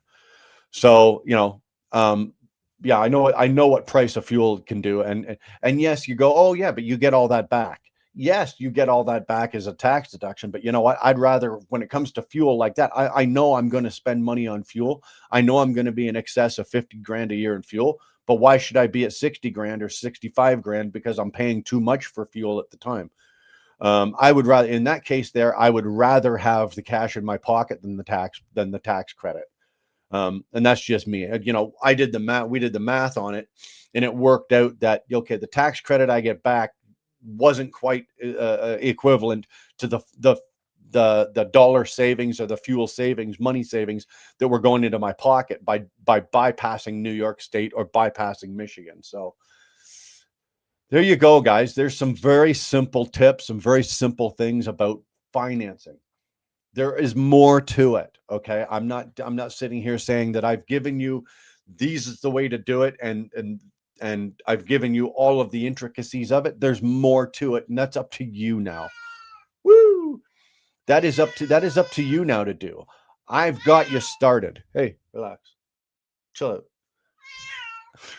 I got you started. I'm just getting you through the gate. Okay. Financing pre-approval, financing interest rate, financing, get your extended warranty rolled into, there is, extended warranty, you can get get that rolled into your financing. Then your truck, okay, you look at your truck, you get your truck spec'd properly, get your settings set properly, pick the truck you want. Don't buy a piece of shit thinking, oh, I'll just drive this for a couple of years, or don't buy a truck that's, that you're not comfortable with, that you're not going to be happy in, because if you're a miserable guy out on the road because your truck is not what you want, woo, easy girl, you're not going to be a happy camper. You're going to say you're going to keep that truck for 3 years. Well, I would rather drive around happy than miserable. I don't know about you. There's enough cause out on the highways and enough cause as an owner operator or a truck driver today to keep us unhappy and to try to, it's a hard life already. But if you've got the weight on your shoulders, if I'm driving something I don't like and I'm not happy with, why would you do it? So don't do it. So here, I just gave you some simple ones here. Okay. The biggest one is your financing, because from beginning to end, that's going to be, a big chunk of change, with the exception of your truck payment. So make sure your financing is ordered. Make sure your truck is in order. Everything is negotiable. I'm going to pound that into you. I am absolutely going to pound this into you. Everything is fucking negotiable. Shannon, there is so much more in financing, but Shannon, everything is negotiable. Am I correct here? Everything is negotiable. Okay. Your truck is price of your truck is negotiable.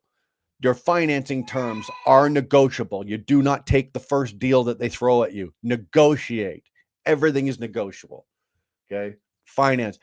The trucking company you're leasing on with, negotiate. Right. If you can get yourself into a better position, fight for it. Sounds lovely, like Brian has an aggressive pussy.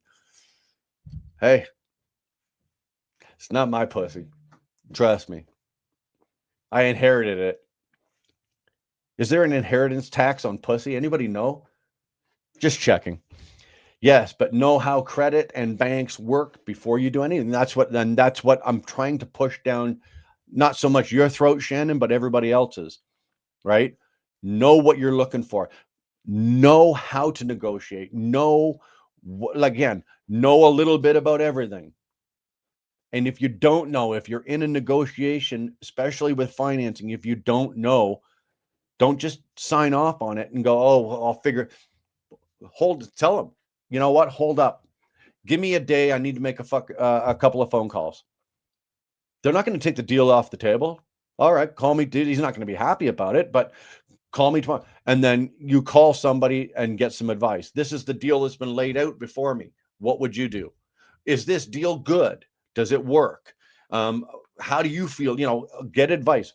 What would you do differently? This is what they've given me.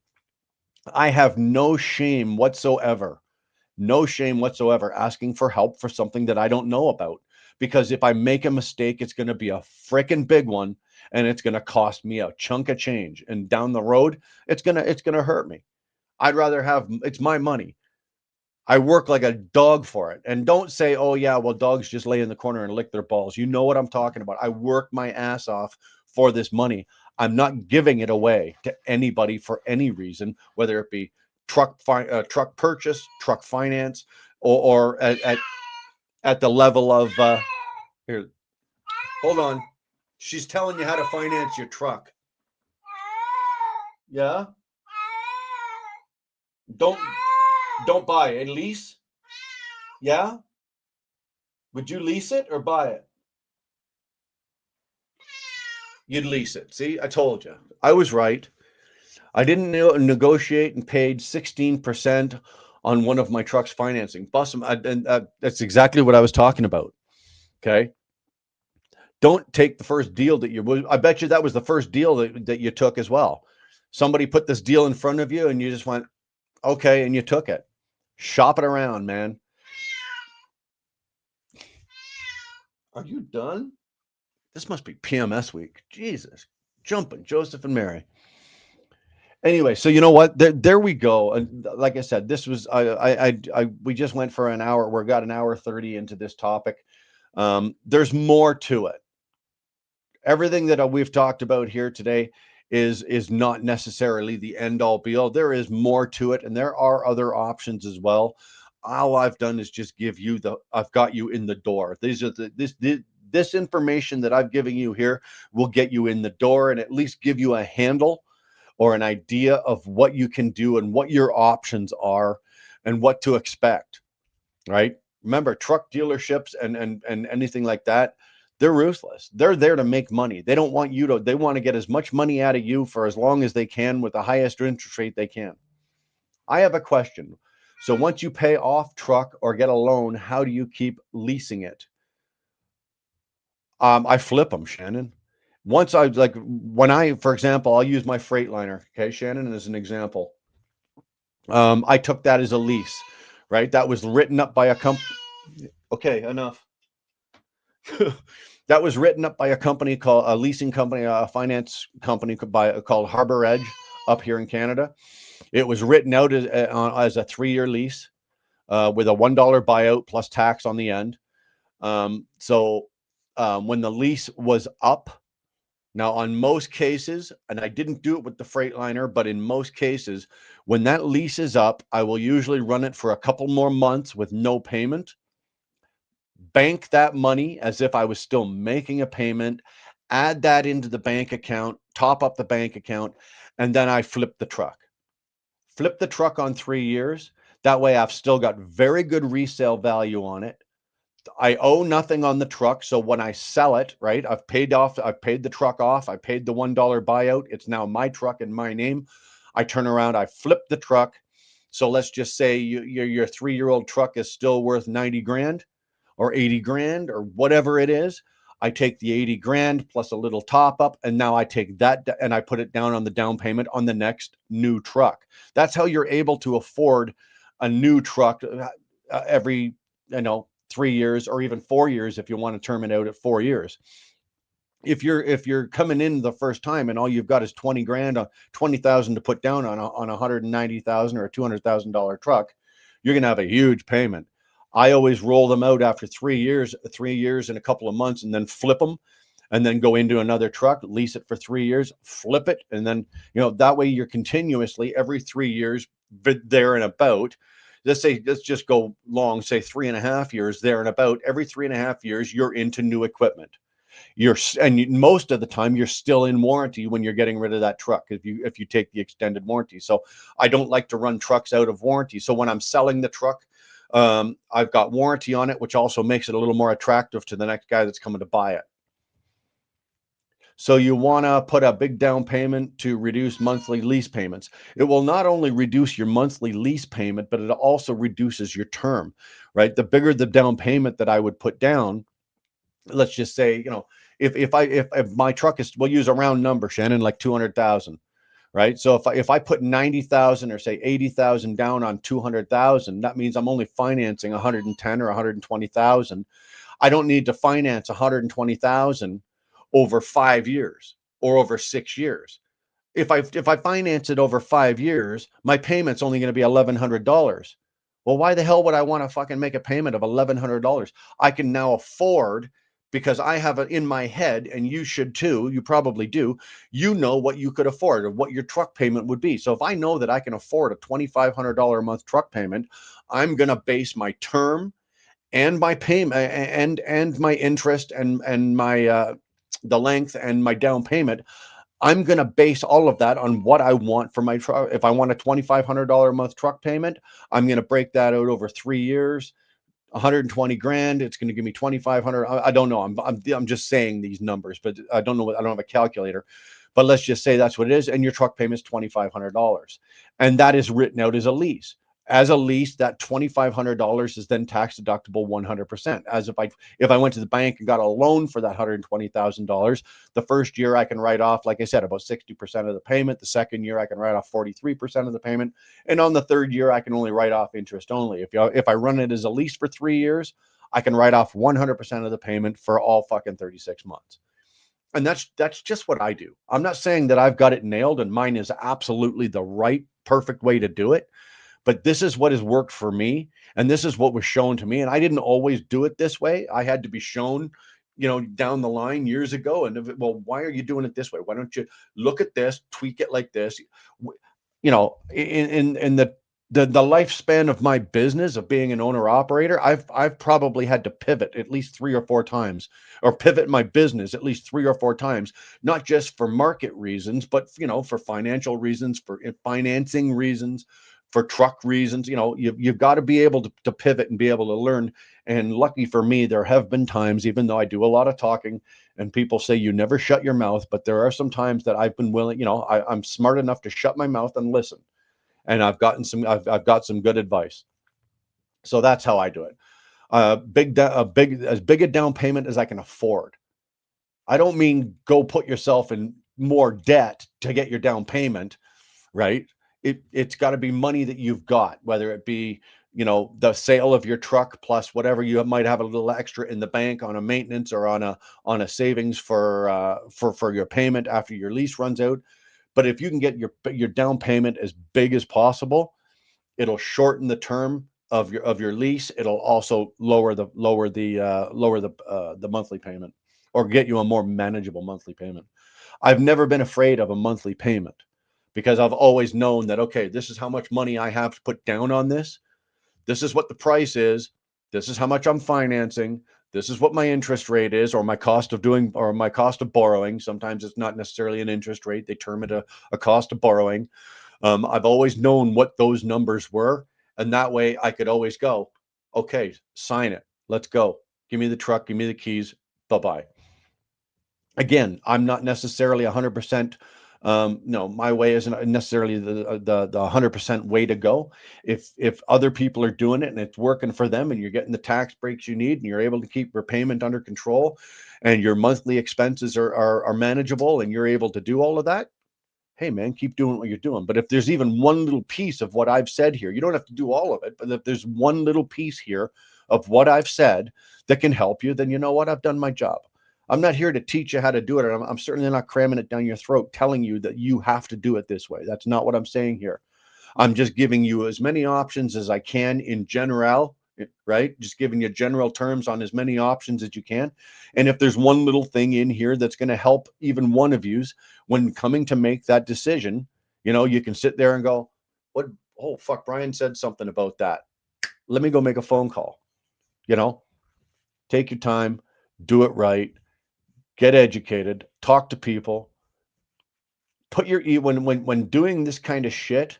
Okay. When I say shit, I don't mean shit, but when you're doing anything to do with purchasing equipment or financing or anything, put your damn ego aside. It's business. You are a businessman first. You are a truck driver second. Too many people don't get that. Oh, I'm an owner operator. I'm a truck driver. Yes, but you're not that first. First and foremost, you're a business owner. So you have to think like a business owner. You think everything that you do has to be in business terms. Yes, you're going to go out and drive your truck and be a truck driver. But in order for you to do that effectively and proficiently and profitably, you need to be a business owner first. If you don't have any of the business part of this set up, You're not going to be successful as an owner operator. 20 years ago, we could. 20 years ago, we'd run around with a pocket full of cash, maybe a credit card, and we weren't worried about the price of fuel. We didn't give a fuck about the fuel mileage. We didn't give a damn about the rates. We ran up and down the highway with our hair on fire at 95 miles an hour, and we didn't care. But that's different term, different life, different situation. Nowadays, you can't do that. You have to be business orientated first.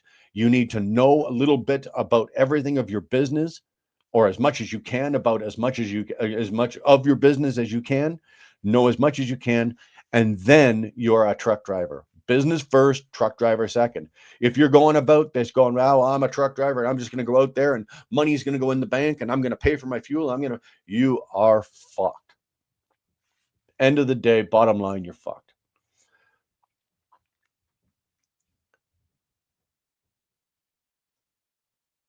If everybody, I love it when Tolga talks dirty. If everyone was knowing how the monetary system and credit system was working, there would be a doomsday in a second. Don't try to explain it to everyone. No, I hear you. Well. Too well, sorry. Look who we have here. What's up with the best trucker in YouTube? Oh my goodness, who are you? Where have you been? Everyone should learn how every bank instrument works before works. Took me hold on. I'm going to start this again, Shannon. Everyone should learn how every bank instrument works. Took me a while, and now I have learned how to beat loans and be at my own bank. You know what? Then you know what? That's fantastic. As I said, my way isn't necessarily always the way to do it. If other people have other ways of doing it, then you know what? Learn from them too. Take a little piece of what I've got, take a little piece of what Shannon's got, take a little piece of what Jeff's got, take a little piece of what Dave's got, or there's not a single one of us that knows everything about trucking. So take a little piece of this. Shannon's onto something there. Okay. So now somebody like me, my ears just perked. I went, okay. As a business owner, right? As a business owner, I may not do that, but I want to know about it. What Shannon's doing may not be what I'm doing, but I want to know what she's doing and I want to know why she's doing it. Yeah? She knows what Shannon's doing. We talked about the language issues in the trucking industry, remember? I would love to say yes. But I've talked to a lot of people about the language issues in trucking, and I've had a lot of people, scold me for my use of language. I don't know. I'm sorry, man. I can't say with 100% that I remember.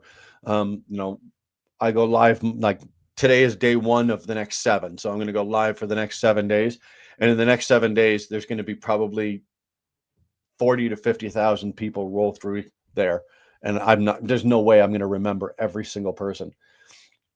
Unless you're sending me Polaroids of your boobs, then I might remember you. But otherwise, or you're here every single day and you're chatty like Tolga, Bassam, Shannon, something like that. So, my friend, I'm sorry. Honestly, sounds like a better idea to open a brokerage than getting the better deal. Well, you know what? Brokers, here, ask Shannon. She negotiates with brokers every day, probably 2 or 3 different brokers a day, because she's trying to plan out not only the load she's on and the load she's going to be getting after she's done the one she's on. I know for a fact that Shannon tries to plan out an entire week. So I know that she's looking 3, 4, sometimes 5 days down the road. So I know that she's talking about with brokers, but they don't have, it's not all roses for them either. We criticize them and we call them rip-off artists and we say they're overpaid. And in my opinion, a lot of cases, yes. But yes, they do have to, if it's a smaller brokerage and it's not a big one like TQL or something like that, or Livingston, these guys are working as well. Is it worth it to be a broker? I've thought about it at times. I've honestly thought about, I could probably make the jump from doing what I'm doing and become a broker. In Canada, it's not very hard. It's not very hard. There's very minimal education that you need to go and get to do this, as i.e. courses. Hey, she's not usually. Usually she comes out, she meows, she gives me shit, she tells me off, and then she buggers off back to bed. But she's a little chatty this morning. But I thought about it. I've not pulled the trigger. I know that it's something Victoria and I did discuss a couple of weeks ago. We were looking at some things. And again, it's one of those situations that, you know what? I don't know how to do it. I've never done it. I have an idea of the process, but I don't know how. I've never done it. But I do have some friends that do it. I know I could pick up the phone and call Snorlord and pick his brain for a bit. I know I could pick up the phone and I could call Marty and pick his brain for a bit, or Steve and pick his brain for a bit. I know I can do that. So, that's one of the benefits to having as many friends as you can get in this business. Shannon, that's fair. It should be taught in middle school or at least in high school times. But you know that whales want to keep everyone ignorant and slaves to the system. It's true. In my college education, my minor was business finance. Didn't teach me as much as YouTube. Yeah, you know what, Shannon? It's funny that I'll agree with that. Now, I didn't obviously I didn't go to university and I didn't go to college for financing or anything like that. I did the learn as you earn. And, I took advice and tried to surround myself with as many good people as possible. Not always picking the right, but for the most part, I did. And so I did it that way. But once YouTube started, and I got very active on YouTube, starting with the ET's channel and working so closely with Ronan and listening and learning, on big fleet operations and whatnot like that, and how things work. That really did open my eyes to a lot of different things. And then getting onto YouTube and listening, Shannon knows these guys, listening to DIY, listening to Jeff, not saying anything. I don't have to, when Jeff Light goes live, I don't have to say shit. All I got to do is go in and say, "Hey, how's it going?" and just sit back and listen. He's going to drop little nuggets of gold along the way, and it's my job just to pick them up. So I was lucky, and YouTube has actually been beneficial to a lot of us, not just Shannon, but me, probably even Jeff, probably, Snorlord. It has. It's fine. I'm not offended. You said the same thing last time too when someone asked. Hey, I'm sorry. Stephanie, good to see you. Sir, I've seen you I know you're in the chat and you're chatting, but practical finance basics can be in high school course because middle school is just for fun, right? Or you could just make it optional with some. The problem we've got with schools, right? The problem we've got with schools is if you look at like especially middle schools, primary and middle schools today, they're getting away from teaching reading, writing, and arithmetic. Even in high school, you can write an essay in high school now, and if you can have 1,000 spelling mistakes in it, and they won't grade it. They don't grade spelling mistakes. They don't grade grammar. They're getting away from all of that. They're teaching you what gender you need to be.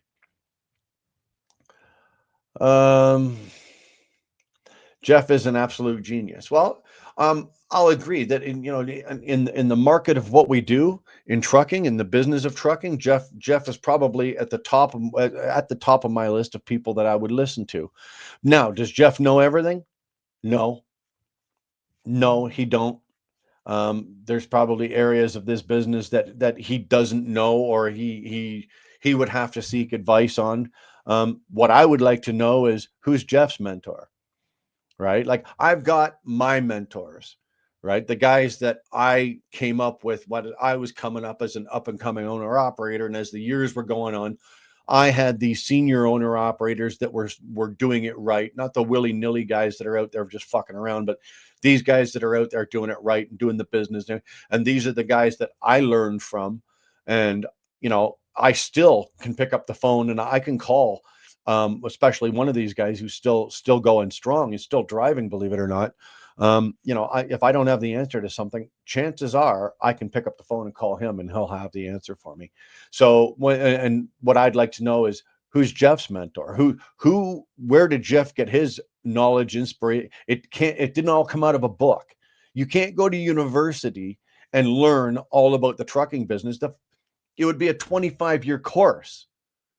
You couldn't cram into a 3-year course or a 4-year course the trucking business or the business of trucking.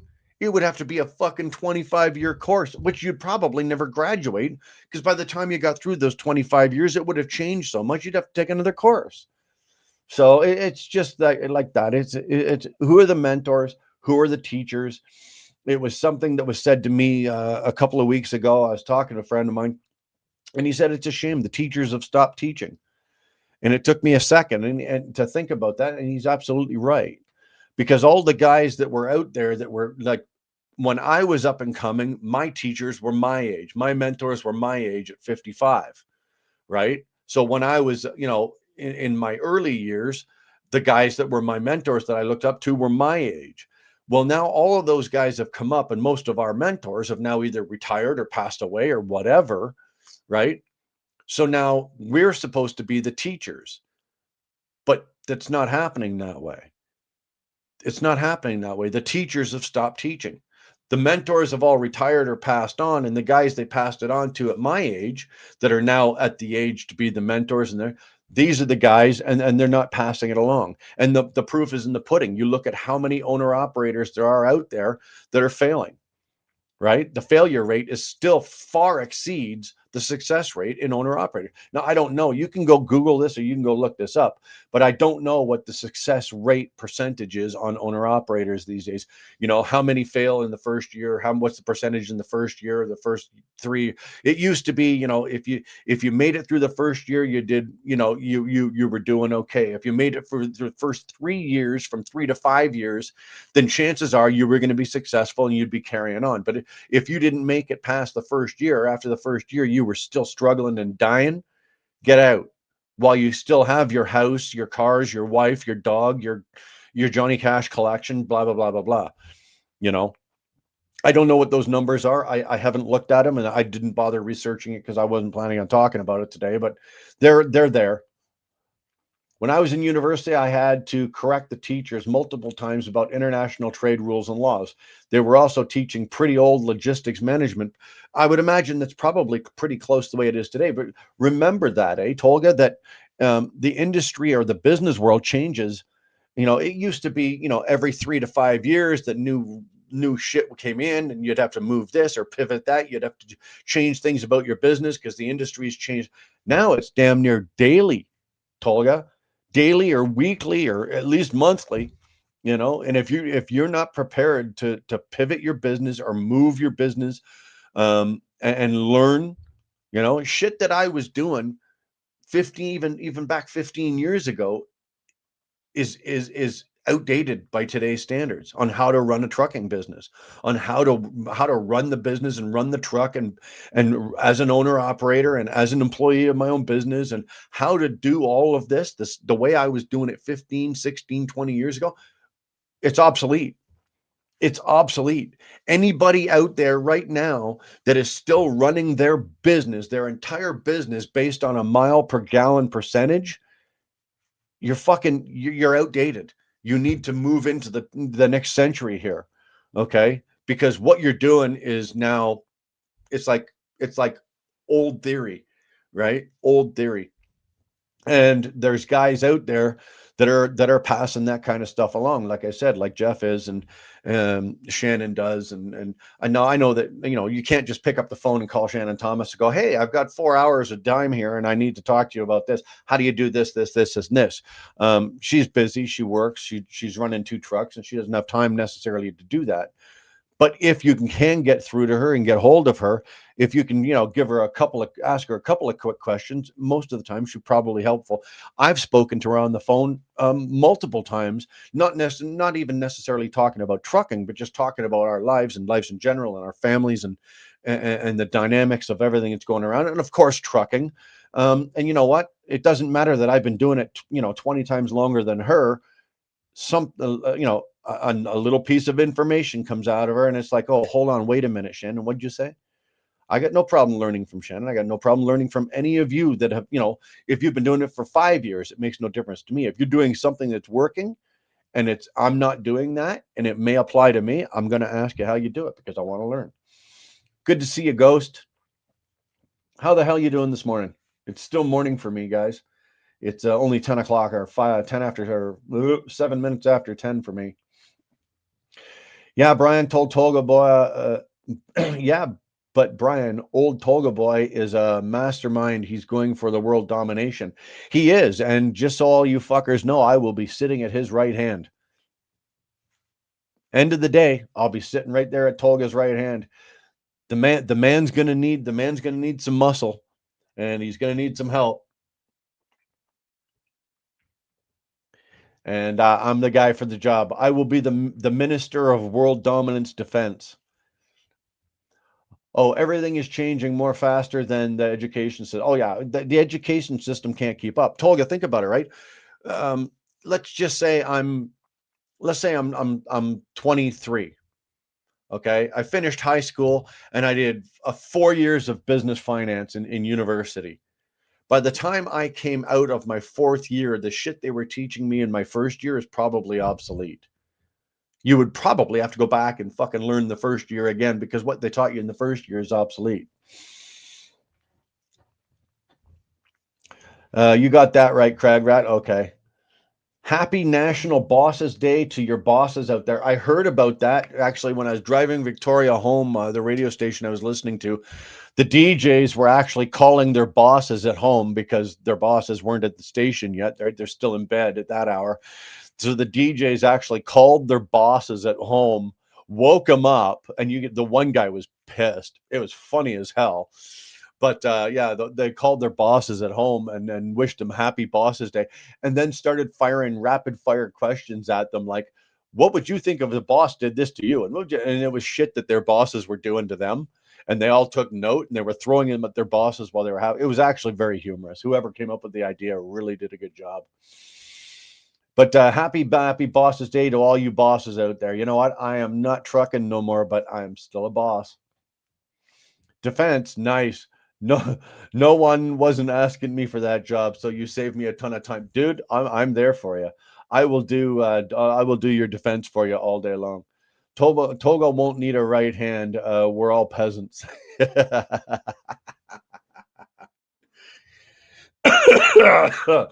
That's actually quite funny. Goalie, doing good. Swapping boxes at the moment. Swapping boxes. What are you moving? I'm not moving. I'm not moving for a while, and I'm not swapping any boxes. It's Monday morning. You're supposed to no. What the fuck? It's not Monday morning. It's Monday morning for me because Victoria just went back to work this morning, right? She works 7 on, 7 off. So, but her 7 days start in the middle of the week. So today is her first day back. Oh, roll off boxes. Okay, I got you, Tara. Her first day back is today. So technically for us, today is Monday, right? I know for you guys but for the next 7 days, today is the first day of work. It's Monday, even though Monday was 2 days ago. So anyway, just to get back, or just to quickly touch on something, Shannon, I did get your text this morning, but I had something else going.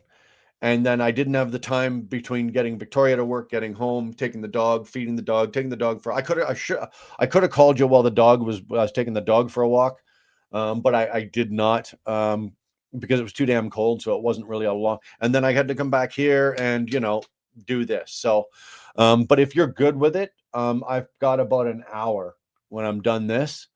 I've got about an hour, and if you're available. When I'm done here, I'll be happy to give you a call if you're available. If you're driving, so yeah, I've got an hour. I got about an hour when I'm done this. Rage Character, good to see you, man. Happy Monday, everyone. There you go. It's Monday to me. I don't know where it is for you. And remember, folks, it is always 5 o'clock somewhere. French Fry VR, love that name, dude. Handle of the day. Handle of the day. There's the winner right there. French Fry VR. Love it, man. I love some of the names you guys come up with. You guys really come up with some good shit, right? Everyone, don't say it's Friday today. Well, no, nobody will get any work done if they say it's Friday. Everybody will just be sitting at their office with their hands beneath their desk, fiddling with themselves. Well, 2-4, yeah. For guys like you and me, it's a little different, right? I run my schedule based on Victoria, right? She goes to work. She runs her hitch. Her hitch runs from 7 days, from Wednesday to Wednesday, like that. So, basically, I run my life like that. So when I do my lives, when she's working at work, like this morning, she goes to work and I go live. And then when she's off for 7 days, I might do a quick live here and there while she's off. But she's only off, so I want to do. I want to spend as much time as I can with her. So. Brian, we got to go see Tolga. Yeah, it's soup day today, Brian. Oh, you know what? I haven't made soup in a long time. I just wanted to thank you for teaching me to be strong and showing me how not to be afraid. You are one of my heroes, brother. You make me better. Shannon, same back at you. When I grow up, I want to be just like Shannon Thomas. Bottom line. There you go. Thursday, what was that? Thrusty Thursday? That's tomorrow. Thrusty Thursday. Well, Thrusty Thursday. Like Victoria wakes up at her alarm goes off at 4:45. So I have between 4:45 when her alarm goes off at 4:45, but she actually doesn't have to get out of bed till 5:30, 5:35. So she sets a couple of alarms, right? I'm already up and around and doing shit, but her alarms go off.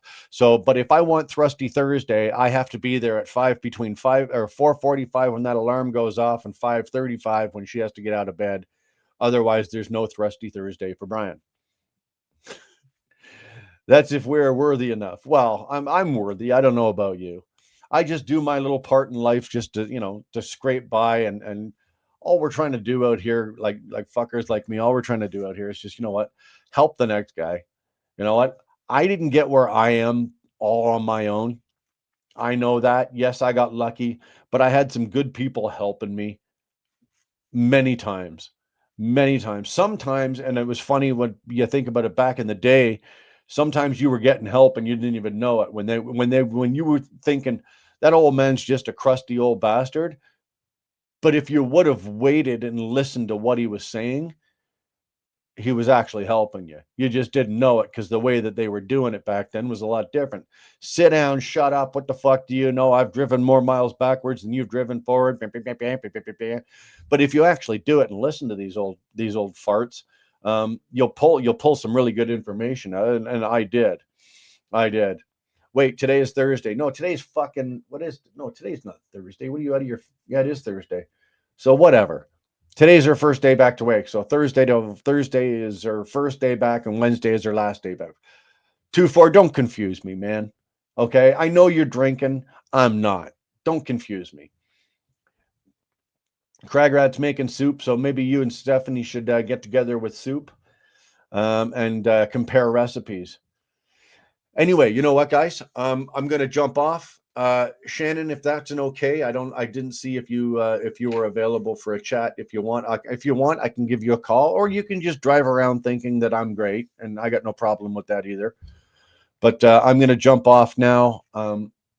Like I said, I got about an hour. I got to do some things around the house, which I can chit chat with Shannon while I'm doing, and then I got to go into Calgary or into Strathmore at least and check out. I take care of a couple things. So with that, we will see you guys tomorrow morning. Now, I am thinking about doing this.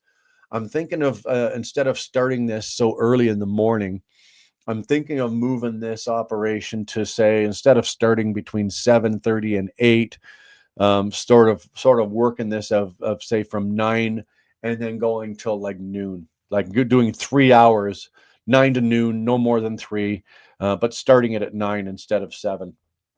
If you guys are all good with that, not that you have a fucking choice, because that's what I'm doing, but hopefully we'll see you. So tomorrow morning, we're going to start a little later. And yeah, we'll see you for the next 7 days. Well, 6 days after today. With that, everybody be safe. Have a good time. Thanks for checking in with us. Thanks for your questions. If you have any questions or anything you want to know, I'm going to, like I said, yeah, I don't have the answers to everything. And everything that I've said here today, nothing is written in stone. Okay. But if you've got a question, just email me, wheelburnerexpress@gmail.com. If I can help you out, if I've got the answer, fine. If I don't have the answer, I'll tell you, and I'll say, you know what, I can go get it for you. I'll find it for you. So anyway, all the new owner operators, you know what? Be careful, be smart, know what you're doing. All the old owner operators, if you know what you're doing and you're smart, start fucking passing it on to the new guys. It would help our industry a whole lot more. With that, guys, I'm going to get out of here. We got 2 hours and 4 minutes. I want another coffee and I need to pee. That's my excuse. And I have to call Miss Thomas. All right. Later. See you tomorrow morning.